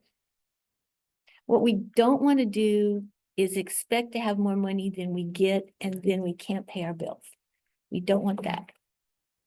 that seems maybe a little high, only that last one. And then maybe, I was thinking especially the money market Put that one could up. be higher if Jean thinks that makes sense.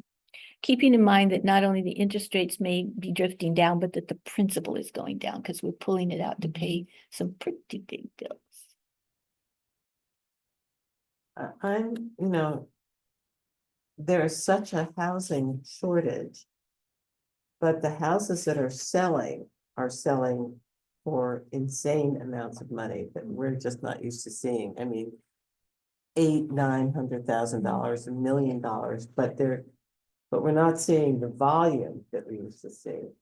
So I don't know. I mean, I think there is a lag between when the sale is recorded and we see the more, but I am a little bit nervous about that 130,000. I think maybe that should go back down to 125. Yeah. Okay. Edgar? I was trying to understand that. So just repeat again. So the mortgage tax part? Right, Okay, so 2023 actual reflected a pretty hot housing market. right. 2024, we thought, wow, there's a hot housing market. And it went in, but look what's happened as of September. All that we have is 25,000. Yeah. I Now, it understand. may be that it's lagging, getting processed and stuff. No, the market, from my understanding of sales in Naples has been down. The only thing I have to look at is I get the all of the sale because of the Community Preservation Fund. I see what comes through every month. The number, so it was, sometimes it's a thick package. This month it was a pretty thin package. Also, folks are getting smarter about that part of it anyway. Because you don't pay that that real estate transfer tax on anything that's under the median for the county, and the median for the county's gone up. And so if you stay $1 under it, you don't have to pay it at all. So, but there still are, but even when they're in the 700,000 or 800,000, you subtract out the 376 or whatever it is, and then they pay on that part above it 1.5. So it's like $7,000, 8,000. But that's neither here nor there for that. So and I have an opinion now. Okay. Because I've been selling properties since '77 in Newport, and this year was the first time a nice property I couldn't sell it. Oh. And that's consistent with the $25,000. So for a change, I'm not that optimistic about the numbers we have there because I'm not sure why the market would change. Rates are coming down slightly. Yeah, that'll help. Yeah. But I think it's a little bit optimistic. Proposed 130. I hate to say that. Yeah, we should probably bring it down like 110 or something. Any other thoughts? Is this one that we need to do some more homework on to get a better look at what's going on? Well, don't we want to kind of finalize these tonight? That would be good. So I think maybe we should reduce 130 to 120. Do that, but Okay, I hear a 120 from Kitty. I heard a 110 from Edgar. Oh. Julie, what do you? 110, that was. Oh, that was you? Yeah. Julie's 110. Edgar, what are you saying? Boy. Hmm. I heard 110. I'm thinking a lot less than that, you know. I mean, if we go down now, we gotta cut someplace else. Well, no, but so what this amount of going down would be, so right now, we're at 7.2%. I think we should go up on the other categories. Oh, go up on some others. We Oh, could go yeah, up on some at others. least significantly. In the money market, because The money market, what would you like to see the money market go up to? I don't know, maybe even 100,000 if. do you know what they're paying now, money market interest? Off the top of your head? The last one, Between, 2.3 and 2.5. And we have to keep our cash in a brick and mortar bank.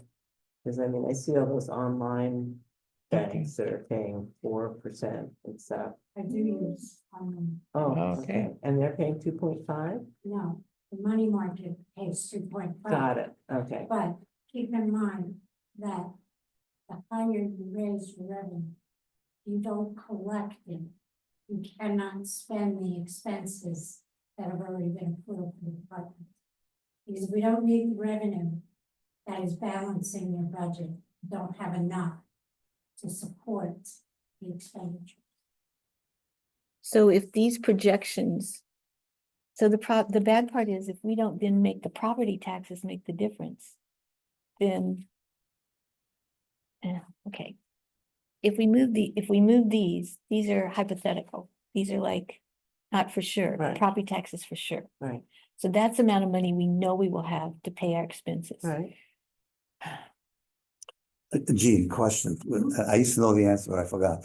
As the stock market goes up, Bonds. money market interest rates go down, go up also? It's bonds that go the opposite. No, I'm talking about money market interest payments. Mhm.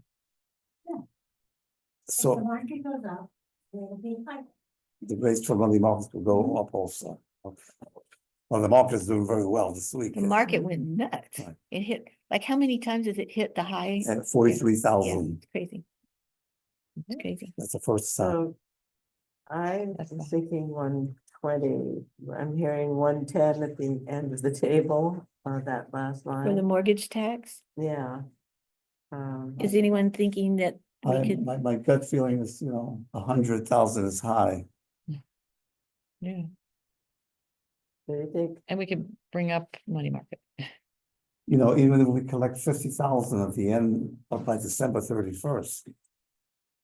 By December 31st, you will collect more than 50,000 in mortgage tax. It doesn't come in monthly.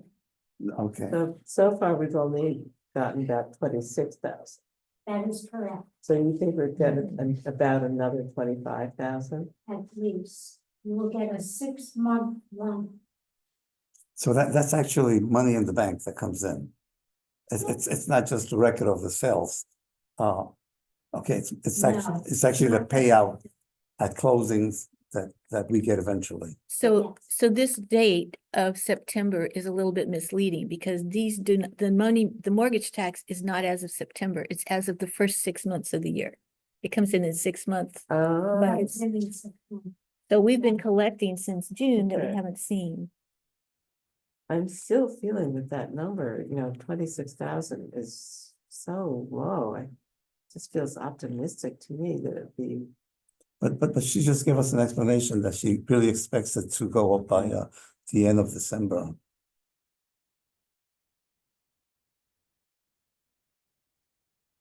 well. What does the supervisor? I don't know. Even if we were to get 50,000 more, we'd still be at 75,000, 76,000, and we're saying, so we would be in the hole. So the only thing is to look at the money market interest and say, okay, well, we Yeah. really overly conservative there, that number should go up to maybe 75, and then we take 25 out of this. Get it down to 100. I don't know. That sounds more, That's a fair balance. Okay, We could go up 80. Where am I? So can you change? If we went it up to and you- 80 on the money market. 8. Oh, Can you? Apparently- edit them? I can, but not apparently when it's in the slideshow. So Just I'll write make it down. notes. Okay. Okay, so we want to take money market up to, okay, I hear an 80. Did I hear 80? Yeah, I hear it. I had some math that was making it make sense to add another 25. I mean, another 5. And then we were talking about Mortgage tax goes down to 1, to 100 or less. for the money market. Yeah, for the. we were wait, both saying 100 or, So the mortgage tax, do we want to take it down to 100? I would say at least, yes. Okay, Kitty, Okay. okay, uh-huh. Jean? I'd rather be surprised that we get a little bit more. Yeah. Yeah, because then when we don't spend it for whatever reason, it goes into next year's offset of the taxes then. If we've underestimated here and we know what our expenditures are right on the button, we get a little bit extra money. It goes into that fund, the unexpended fund balance that then helps offset taxes next year. It's never wasted. Right, taxes. That you had $900,000 that if we didn't have it left over. The we would taxes be go up that raising much. taxes additional. But is that because we had kind of a windfall year? Some from of it. Mortgage tax and interest rates? We got a time hit in sales tax and refund, the one time hit of $179,000. So, it's very hard to determine what we receive in sales tax. Because we just started that it's in V fund and village is taking their share, so it's not according to our regular historic rates that we were looking at. So sales tax does have a lump sum, some of them have a lump sum. Yeah, I just, horrible as the pandemic was, I think none of us are economists. We can't predict what interest rates and housing prices are gonna do, so. We got a big surge of mortgage tax because of the pandemic. So I think we should take that down to 100,000. And I know that the Fed has reduced and cut, there have been rate cuts. Of a quarter. A of a quarter, percent. that's Yeah, it, total, okay. I don't think that if they're continuing to do cuts, if they think the economy is, whatever, I don't think they're gonna do they're not gonna slash it 2%. I think they're gonna do little Okay. squinches along the way. So if we take mortgage down to 100 and Julie, you're saying add money, take money market up to 80? It's sort of a wash, but at least That's it's okay, in right, safer in the right buckets. places. Right. Right. So Edgar, how do you feel about that? I like what I just heard. Okay, and the interest earnings, we could possibly bring that up a little bit because of the last 2 years. we could, it's kind of the same thing. It's like the rates are gonna fluctuate a little bit, but the principal does too. So, but we could, instead of 30,000, we could take it up to 40. Jean is looking at me. Don't look at me, Jean. I won't abandon it. Okay. What do you think, Edgar? I put the cursor, which one are you at?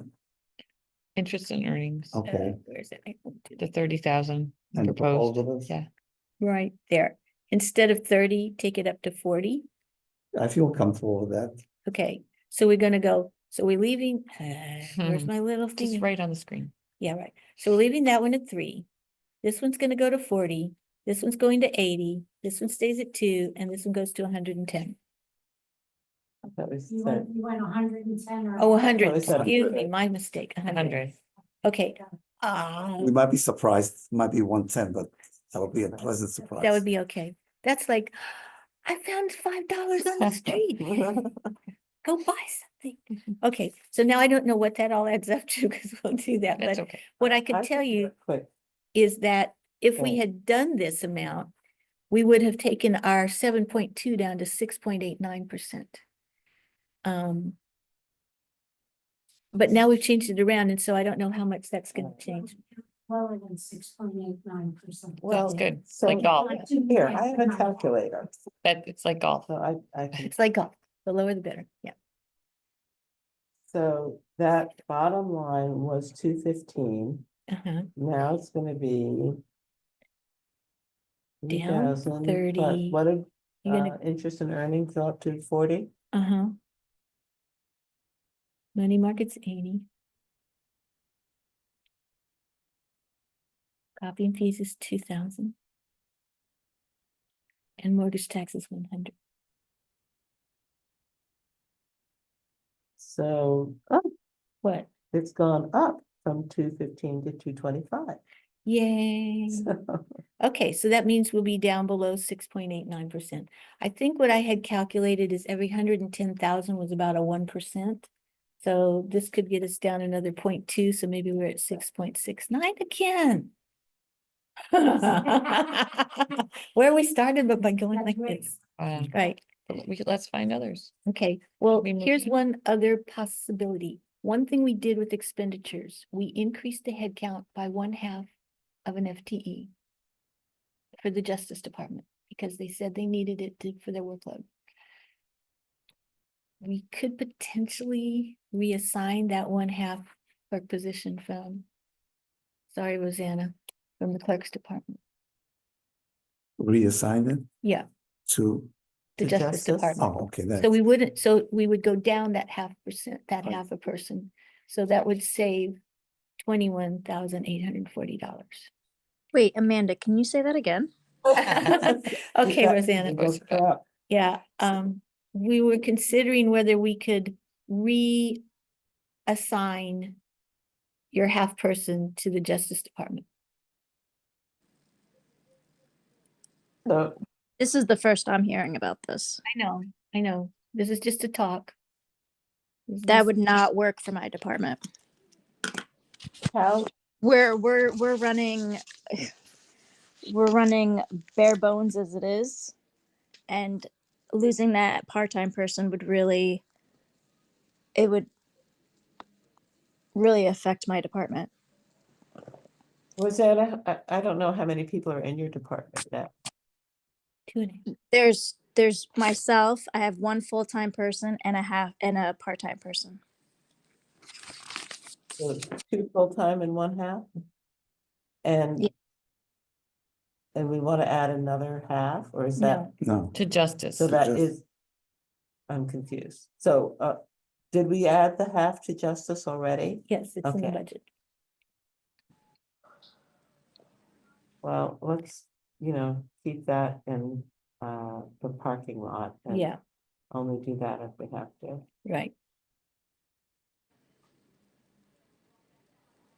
So did anyone have, so this is what happens. So these are the things that we can happen with revenue. These are the really places, there are several sheets of revenue, but these are the ones that look like there was any place to possibly increase them. The others are small and not, and defined and not really gonna make a big difference. So that was gonna be the end of the story. Are there fundraisers that would have? Fundraisers? Well, there was at least one fundraiser.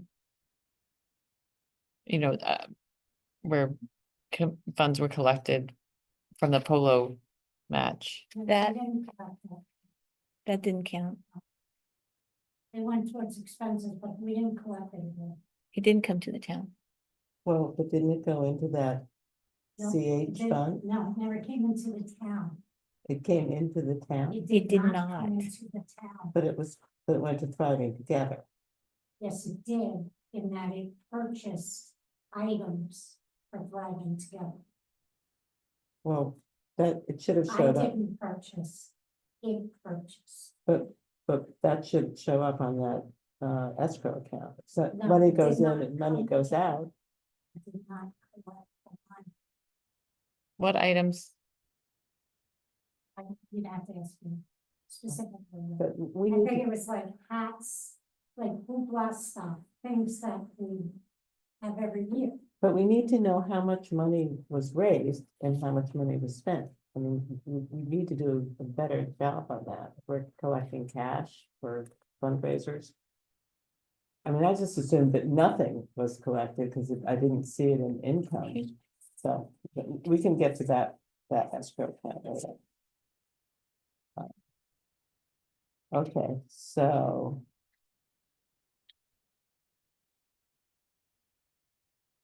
We had already assumed that the building department was going to get more staffed and raise more money because they'd have more people out in the field. They did more permits, they were doing more inspections and all that. So that's already been kind of addressed. Do we collect tax on Airbnbs in our town yet? They have to be registered and then, but it's the same thing. Room tax doesn't come to us. It goes to the county.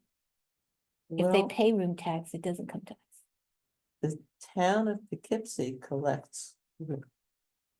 We can talk about that, because I've just been looking around for how other people do that, and the town of Poughkeepsie does collect. Airbnb charges tax on any rental in the town of Poughkeepsie. And there, supposedly it goes to the town of Poughkeepsie. I'm sure it goes to the state and the county as Right. well. The city? The city? Pardon? The city of city. Poughkeepsie. No, this is the town Oh, of Poughkeepsie. they've I got mean, a, the city may have its own thing, I was okay. looking at the town of Poughkeepsie.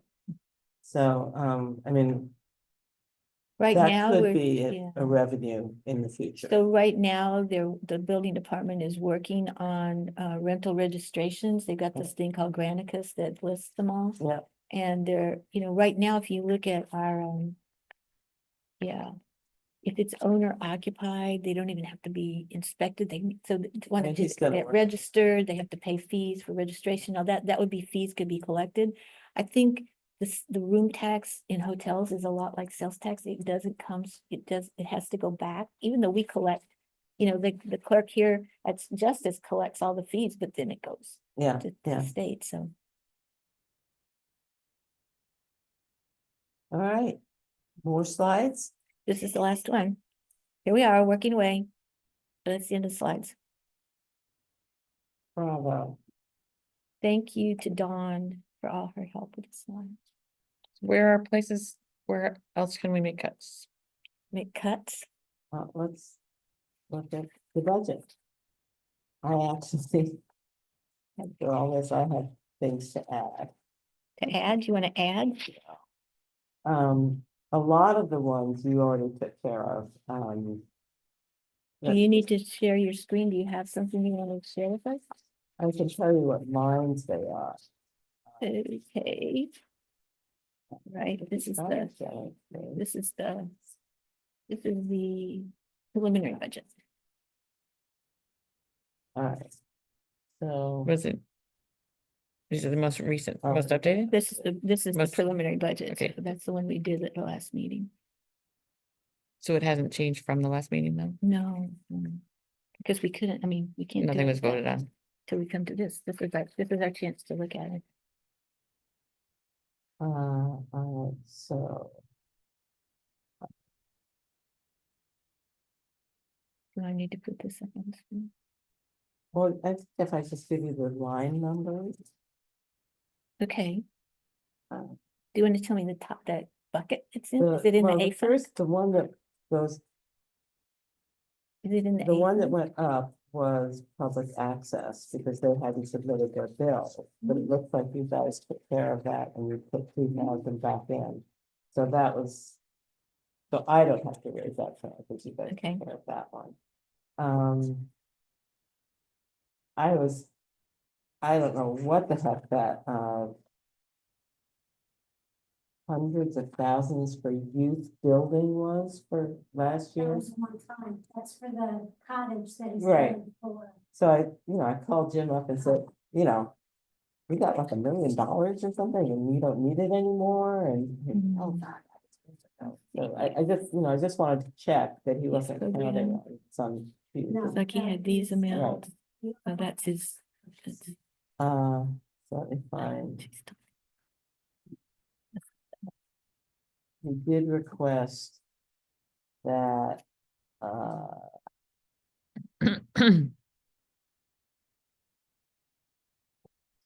Oh, maybe she's looking at this.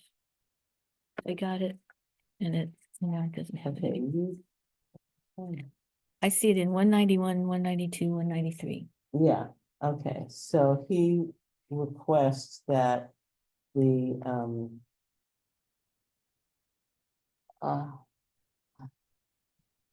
that the,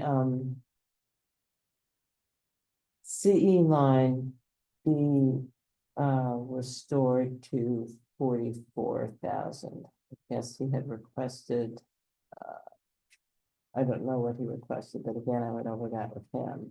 And the actual in 23 was 82,000, and went down. That was- So, reason you took $8,000 out is because that was for Morocco, which is part of the, Internet. Data. yeah, Okay, and, he is not going to get a Morocco next year. well, I don't know. He requested that it go, I don't know, And the city picture, it's budget of like $70,000 in contractual expense. yeah, Who? Because, Jim. youth, yeah, because of the volume of kids. Yeah. who Yeah. come to the program every day. Yeah.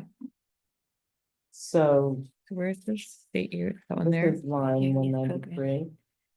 So in 23, he spent that much, but that's it's for, I don't know what. So In we 24 put it was in this. 39, So far he spent 470. this. He's requesting. Because they've already spent 44 practically. So and that's, as we know, says 923, but I guess it's actually earlier in the year, right? So But- that was through September, which means his bills paid through August. Okay, so he's requesting that we raise that to 44. Which? He wants to go It's from line 39 to 44. 193. I'm So- sure it's needed. I'm sure he'll spend it. The point is, Well, I think, For the we kids. did reach out to Phoenix and with that, with some brainstorming, so I think I have some ideas about how we can move things around. it'd be I would like to see that, CH fund be added to Felix's, CE line. There's about $7,000 in that. And, since it's being used to support those programs, You're saying what now, You Kitty? can't, do that. why? I'll tell you why. Because if it's in the contractual line, whatever's left over at the end of the year goes into the fund balance. The reason it's in an escrow is that these are donations from community organizations who support the program specifically for Driving Together, for OCW, and Yeah, it all of can't- if which- it goes into the fund balance, it goes away. It doesn't It stay in gets this spent. program. No, it doesn't go into this No. program. So when Why? people It's spent. donate, I mean, but all of specifically those to- things you just meant are the programs that he puts on. right, if you put the money in there and for whatever reason it's left, there's some left, it doesn't get to stay that's like reserve funds. It's kind of like a reserve fund. It will Well- go, it won't support the program. I can't understand how that's possible. If we take it from one bucket and put it in another Because one bucket, the escrow is restricted. to those programs Right. that he puts on, Holiday Hoopla. So Oh. that's why, oh, come, So, For which the town doesn't pay. well, then what are we paying for in purchasing? We had $10,000 purchasing. Let me find out. I see 42,000 in the CE fund Right, that had been 21,000 last year, spent 19, I mean, this year spent 19,000, and we put it up to 42, it's up to 42,700. Because 2 weeks ago you increased to outside contractors. And That's what it came out, oh, it came out of, It came out of. it should have come out of personal services, personnel, but it didn't. contractual Oh, it went down expenses. from there to there. It switched down to here. right. Okay, so Well, it I went from think- there to I there. think we need to, so that contractual is now for part-time.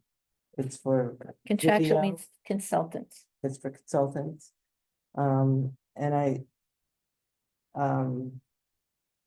so I've been looking at the way we do PR, and we have Diane is, part of her job description is PR.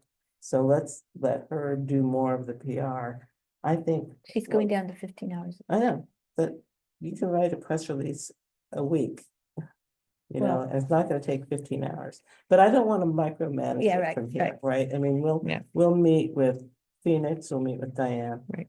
I think that 42,000 is so far in excess of what we're looking at contractual for exact, it's Well- the same as Jim's. So so previously it was 21,000, and then we moved the 21,000 into it. That's why it's 42. Right, So we took it out of personnel services. right, so, but we're not really saving anything, right? Yeah, Because- no, we're saving 30-something thousand dollars because it But went then from we did the 60. contractual. No, we had 60, and then we took out up, so there's 39,000 that's not going anywhere. That's Well, going, yeah, I'm just thinking that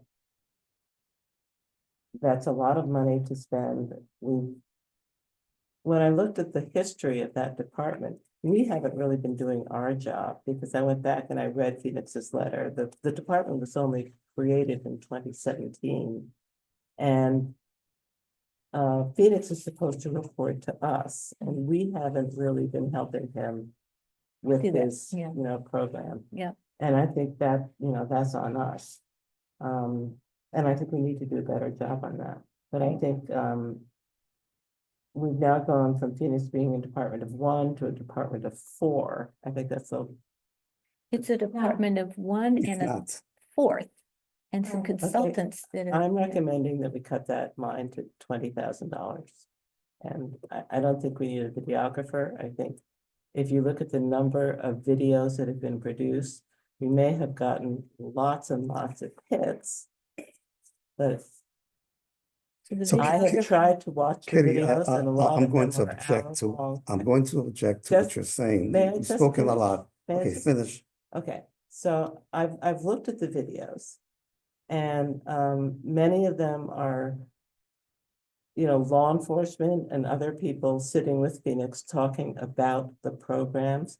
Some of them are 50 minutes long. And I think that we can probably do a better job of bringing the public in without paying a consultant. I mean, we've been signing those vouchers, $1,200 every month. My Right? understanding is the videographer was the 5,000, and it was the, But the videos have been done, right?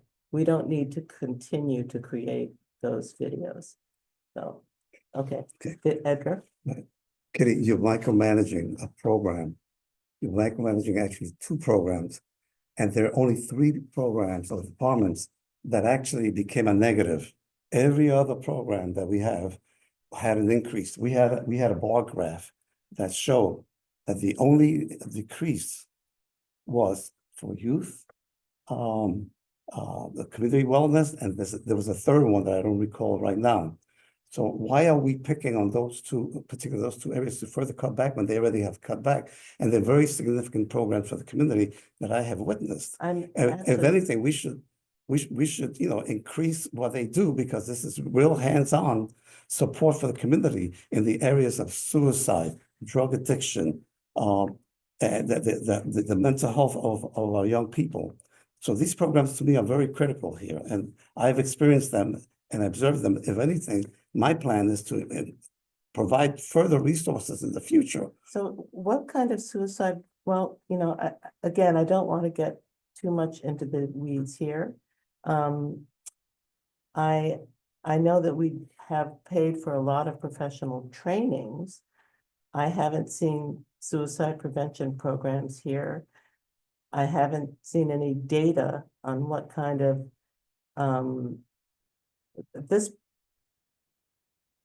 the position, the department was created under a federal grant to fight drug addiction. And I'm seeing a lot of really wonderful programs, but I'm not seeing any data on what kind of what the drug addiction problem in our youth is right now. I'm not seeing any programs for the isolation of older people, which was one of the trainings that we've been paying for. So I think that we need to narrow the focus. The thing that's easy about the youth program, and I actually asked that we just raise that budget, not cut it. Right? I asked that we take it up to 44. It's quantifiable, right? We know how many children are in there every day. We know how many trips they take. We can see all of that. And we haven't done our job with OCW of getting the data. I don't know how many counseling sessions OCW does. I don't know how many referrals. I don't know how many people have called that number and said, I'm in crisis. I don't know what to do with my child, my brother, my spouse. So There's a report that was put out with a lot of data and information on the contacts that they have and the programs that they yes, have. it's a lot of information. Again, I don't want to. I'm not sure why micromanaging you're here, harping so much on this very tiny programs. because When you look at the big picture of our budget, okay, the excessive increases that we've had in all the other areas are dramatic, in the hundreds of thousands of dollars. And then we have these two little programs that actually went backwards. No, the youth program did not go It did, backwards. before it did. I'm not sure how the numbers play out right now at this moment. Did they go back to the previous? Are they in the blue when they put it? Yeah, it went That's up. good. I It went support up. that. I just raised that one. Well, again, I don't think we've She done our suggested job it. We do. as a town board. We should have been working with that department more. That's in the job description. And it's only been around for 5 years. And that's really all I have to say. So I There's made a my group motion. called Thriving Together that has been meeting Is Thriving Together meeting still? they have been meeting up until recently, and the I people mean, from the I community go to the involved meetings. I with don't him. get any emails about meetings anymore. So they're still meeting. They have been very active until recently. Have they stopped being active? Is that why you're saying until recently or? Until recently, I was participating in them until recently. Okay, What do you mean by until recently? I'm just trying to understand. until about maybe 4 or 6 months ago. I was And now they participating. stopped. They haven't been meeting. I'm not sure. I've been too busy with the work that I'm doing here, so I've had to cut back in some areas. Mhm. But I have participated in programs, in suicide prevention programs at the high school with parents and kids. I participated with actual meditation activities to help kids And with, that's ongoing now? over the past, What this is about, what I've I'm talking experienced. about the last year, which We- is where we- we've we- been there- spending. there's Here's what I'm interested in doing. New Paltz provides so many public services. We support family. I don't believe any other town puts family in their budget, and I'm very proud that we do that. But that's where the crisis calls get referred, right? They go to family, and if a child is in crisis and needs a place to live, family will find a place to put them. Family does a food pantry. They provide services that people can walk to right in our village. But of course, because it's family, people can come from anywhere in the county who need that help. But it's the New Paltz taxpayers who are paying for it and providing it. And that's why I'm glad that we. So I suggested to the board that we set up a subcommittee to look, for example, at the report that he put out not that long ago that we received that had a lot of data and information in it, and analyze I looked that. at it, I looked at it. I mean, it's a lot of, it's a lot of data, Right.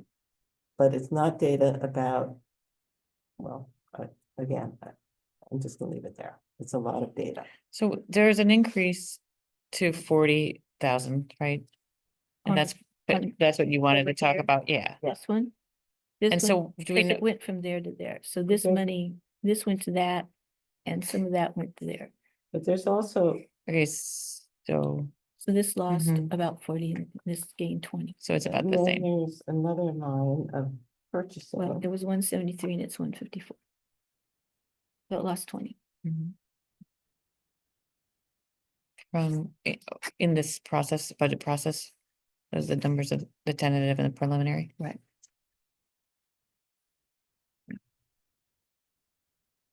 Here's where it was, then it went to there, this with the restructuring.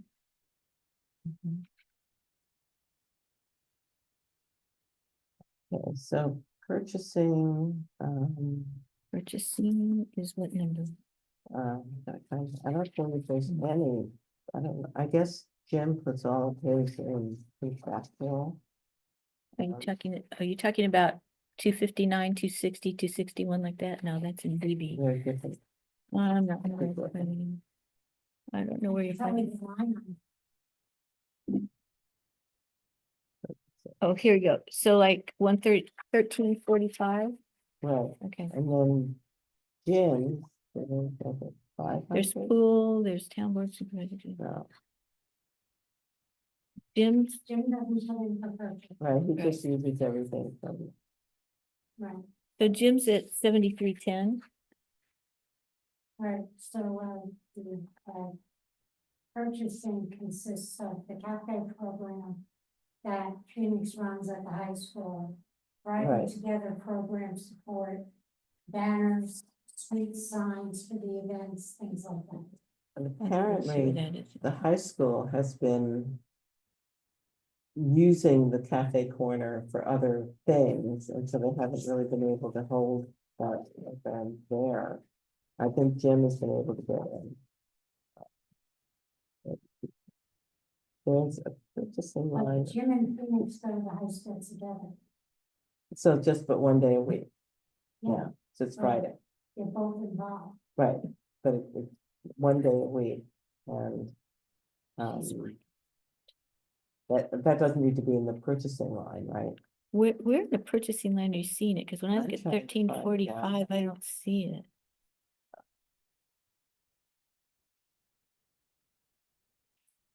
Mhm. Mhm. Mhm. Mhm. Mhm. Oh, yeah, there it is. There it is, I looked at that, Community ed, what's that line, $5,900. right? So In that's 23, the actual was 9,843. 24 went to 5,900. Actual spend as of August was 1786. It was just left at 5,900. It was like half of what it was in 2023. Right. So Well, it got cut. you know, there's a lot of fun stuff, I mean, there are prizes and hats and all sorts of fun things that get given away. If that's how the town board thinks we should be spending taxpayers' money, then that should stay as it is. Well, how do we, so far as of August, it's only 1,700.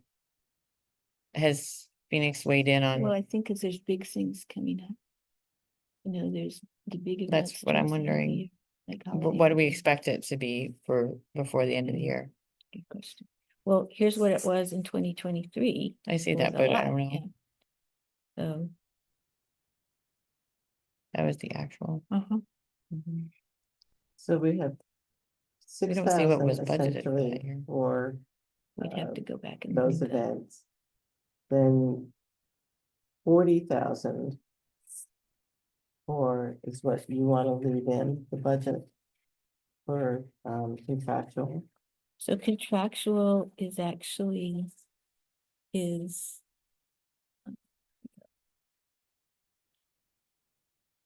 Wait, where'd it go? There she is again. Where did she- Oh, public health. It was. Yeah, 42,000 is in contractual, which includes two consultants, one for 5,000 and one for 21,000. What is the 21,000 That's this bilingual guy who does this translation, like simultaneous. Since I wasn't here, could I get a little bit more about that? Edgar can tell. He was that, you, that. I wasn't here at the last meeting. Yes, I've heard people talk about it, but you probably are the, right. He actually experienced. The Recovery Fest program was a fascinating program that I participated in about 2-3 weekends ago. One of the experiences that I had was that I sat around a table of about a dozen parents who have lost children to suicide. The value of that experience is something that's immeasurable to me. This is why I'm concerned about Kitty's position. This was done by Phoenix. There were many people talking about recovery issues in public under that big building pavilion that we have in the circle. There was a young there's an individual who has a machine that he gives the earphones to people, and then he does simultaneous interpretation, which is a very difficult thing to do. As they speak in English, he's translating in Spanish to Spanish-speaking people who have limited proficiency in English. To put together those kinds of activities takes a lot of resources, a lot of time. There were many booths at that activity providing information, recovery programs. There must have been, I would say 12 to 15 different recovery programs from the Mid-Hudson area present, talking to people, describing their programs. That has a tremendous value. You know, we spend a huge amount of money on policing, okay, and we have low crime. But we do have, and I'm not sure what the data is, but from firsthand experience, we have high suicide rates, we have overdose rates, we have mental health issues with our kids. And this needs to be addressed by programs like the youth program and Phoenix's program. My interest in the coming year, and I'm announcing now, is to work for higher funding for those programs, which are meaningful programs. If we can spend $5 million on policing, which is what the table showed before, we can spend $170,000 and finish this program. The youth program, I'm not sure what the total program is for the year. 250. 200. That's small change in comparison to the budget that we have. So I was just asking about the this translator. one translator thing. Yeah. So So How many, there's like about 10. are 10 you different thinking that I'm not supporting you? no, I'm Okay. not, no, I'm directed to But Kitty that I'm upset with. But I don't, actually. I think she's just trying to look at small things and everyone has a different way of approaching the budget. So that's my request. Like, we can just bring up, I know, but the micromanagement in this one particular area, okay. we should do that with Okay. all the other programs in public like this, you know? Could you just? Just the talk about translator. the trans- So Yeah. how would it That's work simultaneous. during, let's say, so you're saying at all of the events, it would be there, that person would be there? That's the intention, right? And that's a way of bringing out Spanish-speaking members of our communities to these activities. And I so was they really, would I was be really at, impressed by they it. would be, I was trying to figure out, how would that work at the parade? Are there places where there are small groups meeting and that person would find Spanish speaking people and help them understand what some speaker Right, is saying? So if you have an activity, so the activity at the fest, a lot of it was under the pavilion, and that went on for a few hours, and people were speaking, sharing their personal I experience. and understand. everything. What about like the hoopla? Would there be places like that? There might be, some of this is, you know, a trial and error, you Mm. try, but. I'm sorry? Uh-huh. There's- Where a person would be speaking and where it would be appropriate to have a Spanish speaking person be able to. Right. So can only one person at a time benefit from this? No, he has multiple earphones. So I didn't count them, but he had like a Mm, suitcase full of them, Hmm. and he gives them to people, and then he has them. Then he's listening, Yeah. and then he's doing simultaneous interpretation, which is very difficult to do. Mhm. Okay, and then he's translating, and they're listening, and that's how they participate. Mm. I thought it was a brilliant thing. I also attended a Recovery Fest and I was, I went around to the, resource tables. There, many of them are for profit and many of them are not in Mid-Hudson Valley. They're in Massachusetts, they're in Albany. And what I hope we can do, if you want to keep this budget intact, is to have a way that people who are in crisis can work with that department to find a place where they can be helped locally and somebody can help them navigate the expense, because not everybody who is in a drug crisis has the financial resources to go to the places. Because I went around to all of those booths and they're, I'm sure they're wonderful programs, but they are residential. You go for 30 days, 60 days. And that's not always again, we're getting way too Yeah. into the micromanaging here, but since you brought up the roundtable that was very helpful, that's something that is on the ground, immediate help to people in need. And I want to be able to do more of that. And again, I think that we have, as a town board, we have not helped.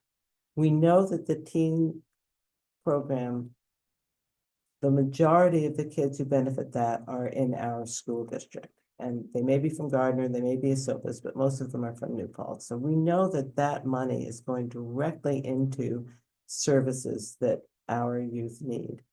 I would like our mental health programs to be able to provide direct services for people here that our taxpayers are supporting. That's the goal. That probably will require more resources, so we can talk to. Oh, okay. Okay, so I think we're kind of hung up on a couple Okay. of details here and we've got a whole gigantic budget, like, I totally many, agree. many pages. So if this is something that has to do more with how certain programs are functioning and we want to get more information and more involved with it, I think that's great. But I don't know that it's going to hit this budget right now, between now and November 7th. I mean, Well, I've made some suggestions for a reduction and, I've made the motion, nobody's seconded it or.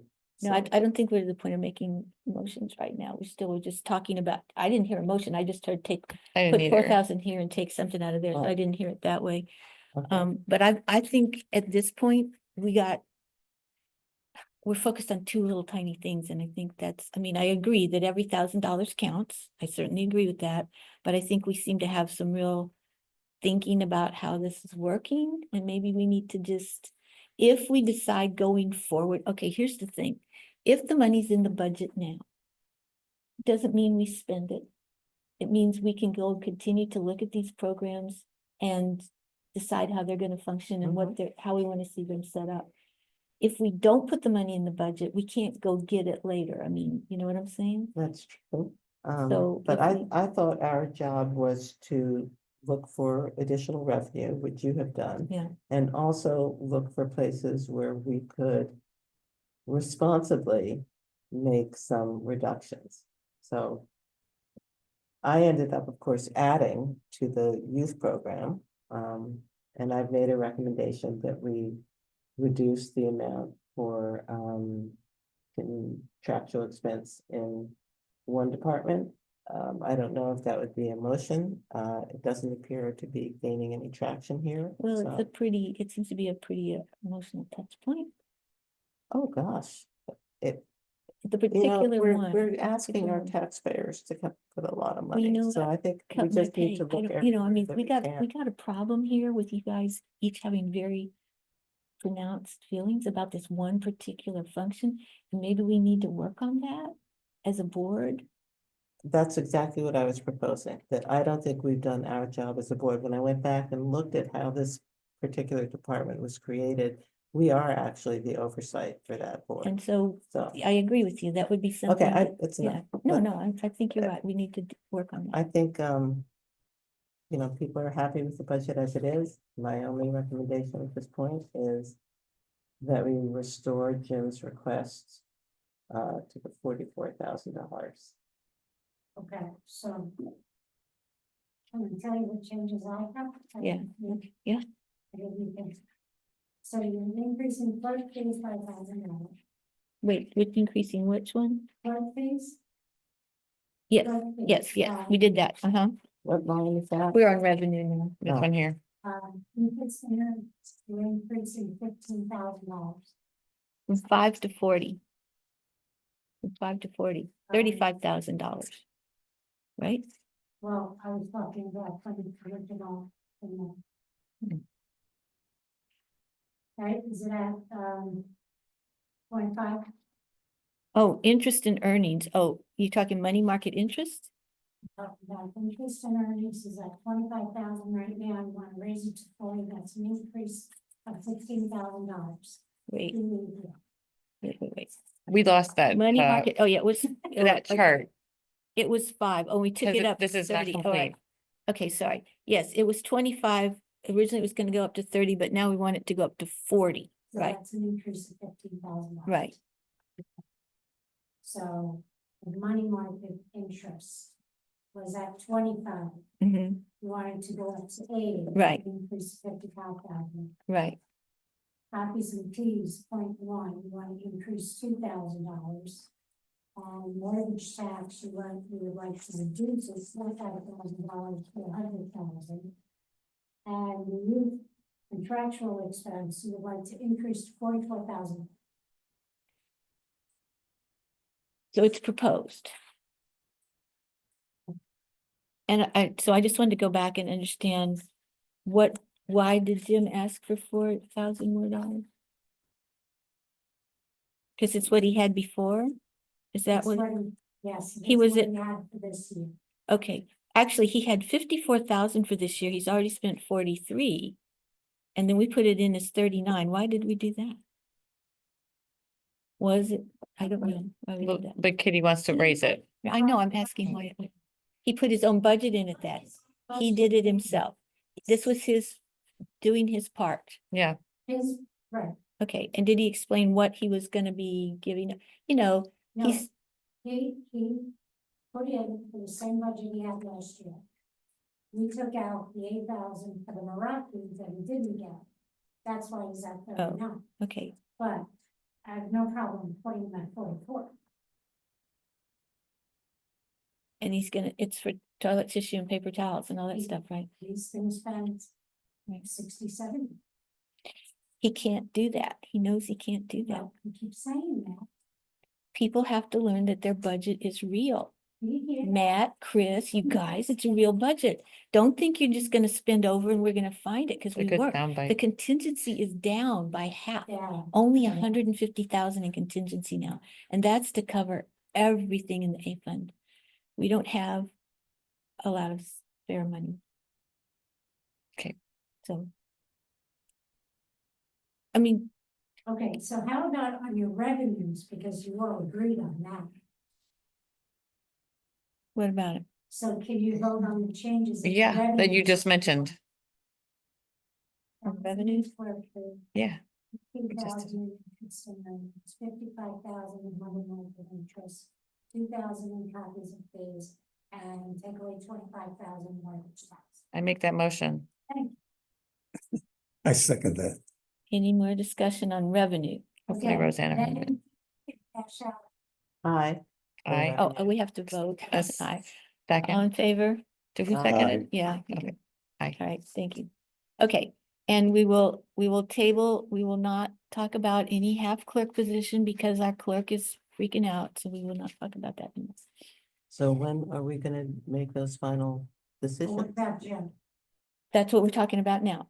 Okay, okay, so now there were two suggestions on revenue. One was to increase Jim's money, Not revenue. That's expended. expenditures, I'm sorry. It's okay. We'll help you. And we still aren't done, folks, okay. So we were gonna take it, so in 2024, he was at 54,600. So far this year, he spent 43,600. He said he could go down to 39,000. was it because he was gonna quit paying the extra Sam's Club thing? He was gonna quit charging for mileage? He was gonna, I don't know I don't know what he decided, how he decided that number. Where was he finding that room to But do I that? agree with Kitty. I would raise it the 4,000 Kitty suggested, just to put it out there. When I talked to him today, he sounded like he didn't know that it had gone down to 39,000. So, I mean, I don't see the worksheet, so I don't know what you guys are He working. didn't, he just, He didn't know it went down to 39. Last year's budget, this year's budget included the $8,000 for the garage. oh, and that came out because it wasn't gonna get spent on It was that taken. thing. So we took it out He's- next year. Oh. He spent it, oh, he thought, so we thought he was gonna get it this year and he spent on something else. We spent it on Allison Fund. Which they need. Okay. Am I wrong? Okay, all right. So now we understand this. So we're They putting could all go to 4,000. Walgreens. So we're putting him back up to, he was 39 plus 4, so he's going to 43. That's what he spent this year already. Is that what we're putting him up to? I thought we were putting him up to 44 even. I said, I proposed 44.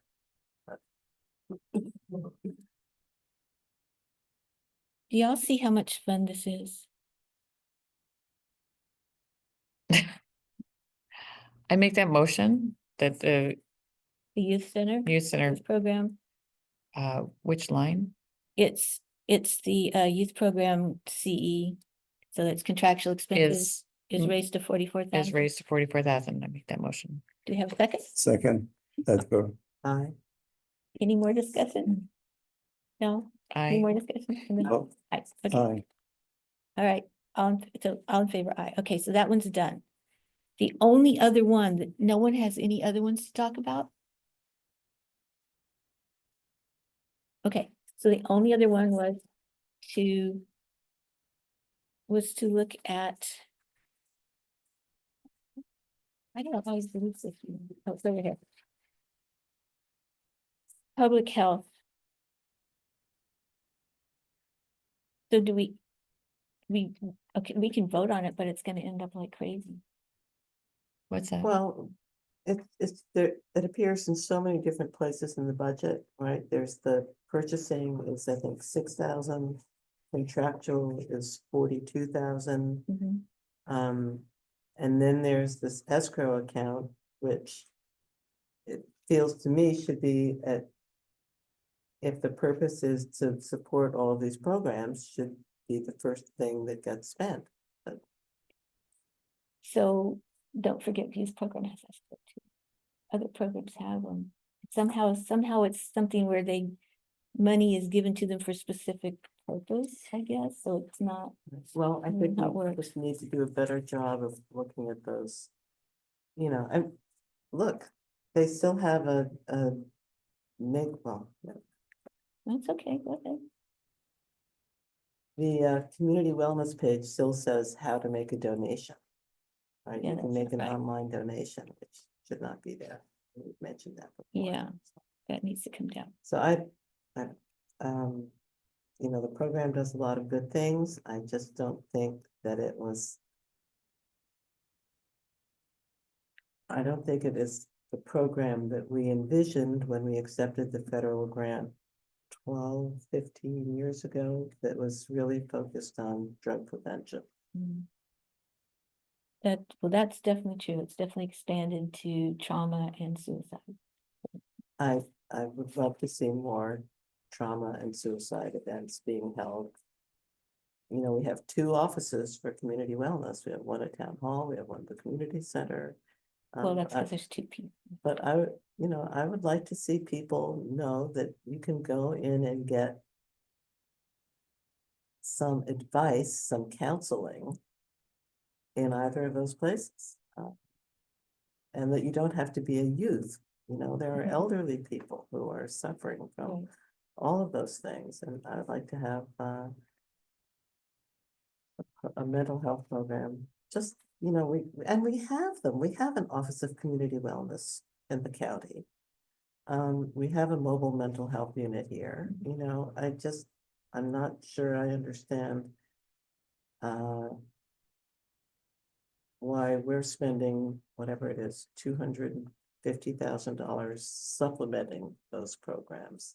And by the time you add benefits and all those things. But you all seem confident that it's working, that it's providing, you know, an important, necessary daily service, and I'm open to learning more about how. So, but I think your point about understanding this function, the board understanding this function and being responsible for it is a good one. Absolutely. It's something that we should probably be talking more about. What are the objectives for this year? How are they being achieved? How are they being measured, or, you know, whatever, Good. documented? And that's something we should Good. pay attention to. Great. Yeah, Okay, all right. they're not the budget, you know, the budget is a different issue from, to a degree anyways, from what's done in the Well, department. And I think the other thing to think about is that this position that we came to the board, we, you know, this without thinking about the budget, you know, approved the hiring of a person, a second person, a full-time person, and not so much about what was that person's job going to be or function or, you know, whatever. And then it got rethought and restructured. So this could happen again, right? This could still get rethought and restructured depending on what we, you know, kind of give the guidance or the requirements to. Well, I do think that we have not done our part of that job. Okay, that's fair.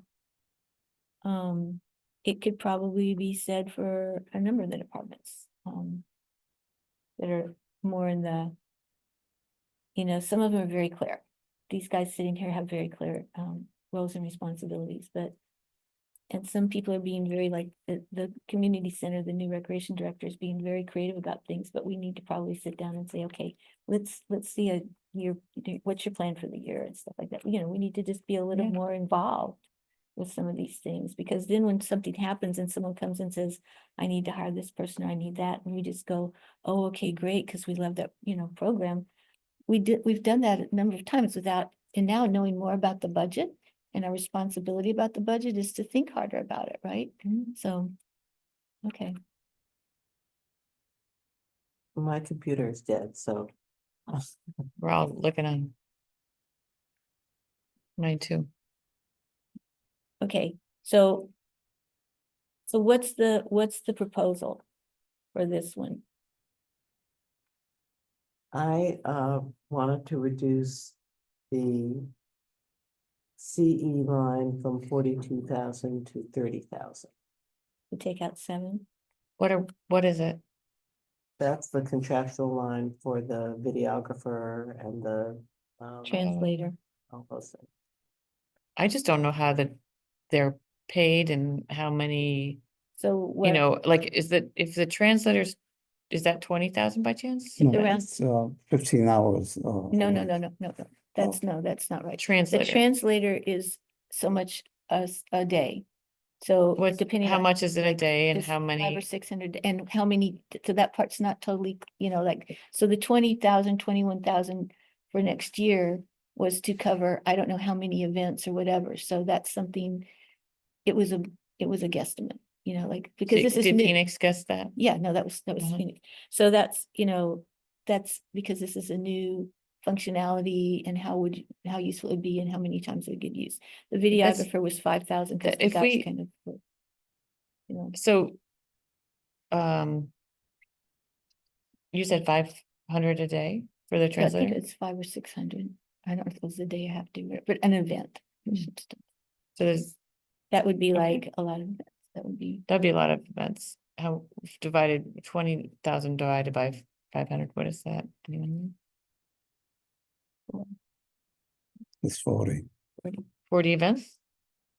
Well, if it's, I don't, 500. I'm not sure if that's only, if the 20,000 is only for that. it If- was. But if the arithmetic would be 40. But Sorry, there's some, if it's 20,000, right, divided by 500. is that 40? So wait, the 21,000, so it went from 21 to 42. And so that means it was 21,000 extra. 5 was the videographer. So that left 16,000. Divided by, that's still a lot. That's still 40. If it's, I mean, clearly the translator is necessary for events like recovery. Mhm. But I'm not understanding why we are budgeting $16,000. I don't know how it was, so all I hear about some of the other events, that one's very stationary in one spot. Mhm. Hoopla's gonna be at like 4 different places. There's gonna be 4 different kind of sections of, things happening. And they're gonna have maybe multiple tablings and stuff like that. I don't know exactly what's being envisioned. This is just some of what I've been So, hearing and about. so the translator is going to be at, going around to all the different stations, is that? So Well, during the day, I don't know, Okay. what's being planned, if there's gonna be certain parts where there will have something being talked about that, there's a lot of different vendors gonna be there, so I'm not sure. I don't know exactly. Maybe there was some thinking about, I don't know. There's training events that happen too, and there's train the trainers, and maybe that's part of it is, So have trainers. you all, how many of the videos this year have you watched? From OCW? Is it, I think we should move on, in my opinion. Well, if we're gonna reduce that line, that would be. Are one- we, Or are we leaving it at 42,000? I think, it's not clear to, I would love a Yeah. breakdown, that's all. I Yeah. can't talk, it's Well- like, I really can't talk about, is it 16 or 21 for the video, for the this. so the interpreter? difference between what had been there and what's there now is $21,000. So that came from taking And that's divided into a video maker. the video maker I heard was only 5. Mm-hmm. Okay, and then the other amount is at slave 16. Mhm. I mean, I feel like this is taking way too long. And since we're not really sure, Phoenix isn't here to explain, it's hard to figure out what, if we should cut, in my opinion. I don't know. Well, that's why I'm just going back to kind I of. say leave it alone, come back and revisit it. We can make modifications, Right, It's been- just because it's there, I know, I totally 35, agree. 35. I totally agree. Wow. But it can be, just because it's there doesn't mean needs to be spent. We don't, have to spend. we it. don't, Absolutely don't. I would definitely like to move on. All right. Okay, so I withdraw my motion Okay. to leave 42,000 to be spent in some way as yet to be determined. Okay. Okay, Just too hard so for me we, to. so we did wrap the my mind. revenue part, we did the youth program part, and now we're just gonna go to the rest of our meeting. Okay. Okay, so, all right, we did the UX thing. Discussion. We have, need an authorization to pay Whispering Pines Development Pay App number 5 in the amount of $562,964.09, which is all to do with constructing the Henry W. project. I have a motion. I moved that, Julie, Have a A second? second. Tiger, thanks. Any discussion? All in favor? aye, Thank you. it's coming along. The 2024 adopted budget for anticipated revenue to increase it. And there were these various places where revenue was up. Rent increases. This is for the water districts, for the sewer districts. This is for the September rate increase of both the village Mhm. and. Yeah. Water is money. And. The village money. Right. So that takes care of a bunch of them, and then there was an increase for the youth center with unanticipated revenues of $5,000 from someplace. Youth special events commissions. Okay. That's where it came from, youth special events and commissions. I didn't know we had commissions. Jean, how do we have commissions? Well, like, the They- HPC? they short 12%. Oh, okay, I forgot about that. so they get. Okay, all right, so that money goes in. The sports park was ARPA funds, so that's taken care of. And another one was federal aid that we got. Actually, I spent time with Gene on the phone today on this table, and I got to understand it clearly. And I was actually impressed by the fact that the 49,000 is going to the Field of Dreams Sports for basically a shed to store, the mowers and all that. garage. And I told Gene that when I was at this activity, I was looking for the bathroom and the door was open and I saw all this equipment in there that I was so impressed with, and so I see, I see the need and I support that. So I think this is really great. Okay, so do we have a motion to increase the adopted budget for unanticipated revenue as listed here? So moved, Julie? Second, Any more discussion? All in favor? aye. Okay, great. Excuse me, Amanda. Yes, ma'am. You amended the consent agenda, but you didn't actually approve it. Oh, thank you, Roseanne. Yep. Sorry about that. Thought we did it before we went into the, I move to approve the consent agenda as Well, modified. as You modified. had modified it, right? Right, we added all those things too. Yeah. But I Do guess we need to repeat it or? Need no, to vote. She heard it before. Yeah, Okay, yeah, thank you. okay. Did we got a motion? Do we have a second? Second, let's go. All in favor? Aye. Aye. Thank you. Very good. All right. A memorandum of agreement for sick time donation for the UPSEU general employees. That's the union. This is similar to a sick time donation that the highway department employees Right. already have. And it just means that here. It's okay, whereas the town and UPSEU do not have a sick time donation provision in the current contract, whereas they have engaged in good faith negotiations to create a sick time donation policy. Whereas the parties hereto agree that the current CBA collective bargaining agreement and all terms and conditions of employment set forth therein shall remain in full force and effect, except as herein modified. In consideration of the mutual covenants contained herein, the parties hereby stipulate and agree as follows. Oh my goodness. The recitations of the facts and circumstances set forth in all of the preceding whereas clauses are expressly incorporated herein and for a part of the terms of this memorandum of agreement. The town will allow employees of the general unit, so that's the office people, Mhm. to donate time to those employees of this department that are incapacitated from an illness or injury.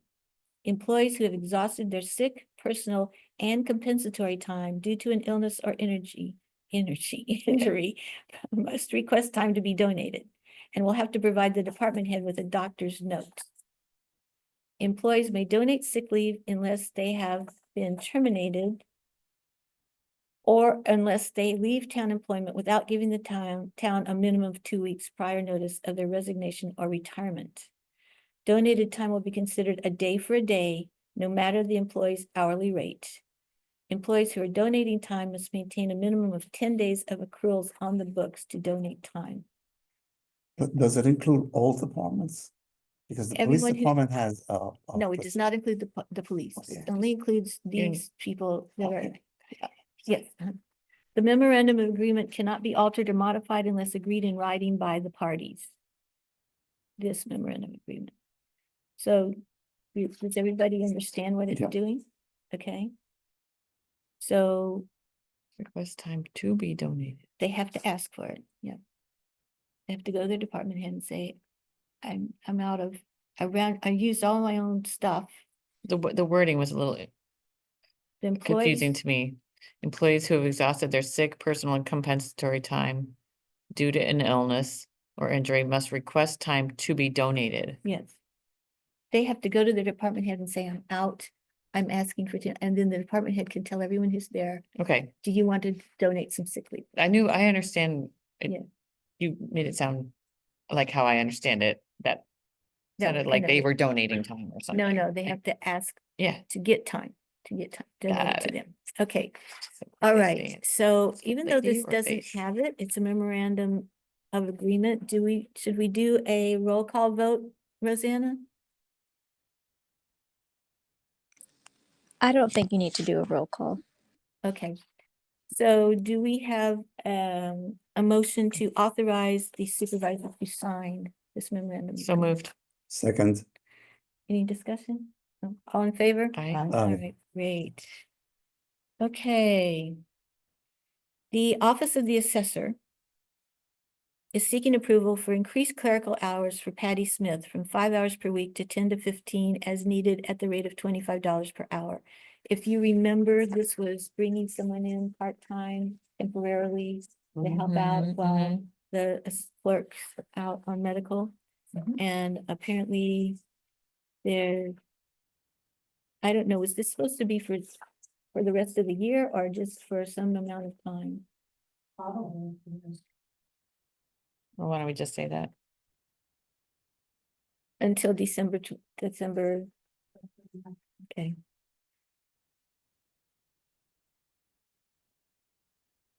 Okay, So moved. second, any discussion? All in favor? aye. Aye. Okay. I think we did 16, the gently used radio as part of the consent agenda. Okay, here's the big fun one. Authorization to approve the October warrant in the amount of $6,080,503.39. Biggie. That's big. So moved. Yeah. Julie? Do you have a second? Second, good, Any discussion? You've all seen them, right? On yes, favor? Aye. Aye. aye. Okay, I'm sorry to have to do this. Executive session number 2. It'll go pretty quick.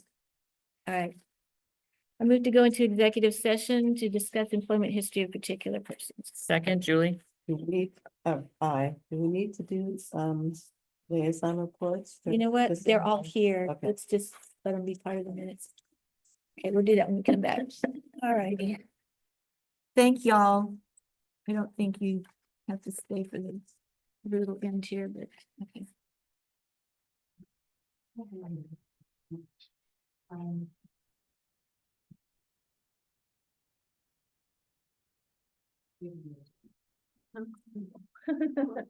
That's a good idea.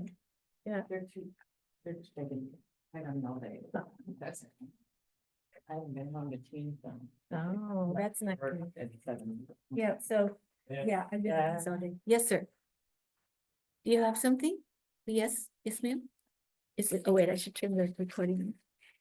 We're going into executive session.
All right, I make a motion to come out of executive session with no actions.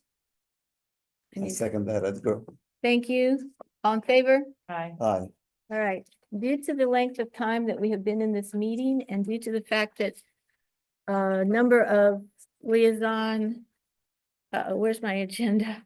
I think that's what we've got left is the You need to. liaison report New one. that perhaps we can just accept them as they are for the minutes and not do Sounds them good. verbally. Do you have a motion to accept the liaison reports as they are in the agenda? Second, Julie. All in favor? Aye. All right. We had 2 public hearings opened. We will close them for the night, but we will not adjourn them. They can still be open at the next meeting. This is for the budget and for the cap. Public hearings are being held over. There were. Sorry. closing, But not during that. So if You you, know what you mean? Yeah. Just in case that. We're holding Oh, them over. we're gonna Holding hold them them. open. okay, we're gonna hold them open until the next meeting in case anyone decides they want to come and hear about us. So do I have a motion to do that? Yes. Yes. Second? Edgar. Thank you, Edgar. All right, looking at you. Right. All in favor? Aye. All right. Do I have a motion to adjourn? So moved. Kitty. Second, Second, Edgar. all in favor? Aye. Thank you. All right, you guys have a couple. Thank you, Rosanna. Sorry it took so long.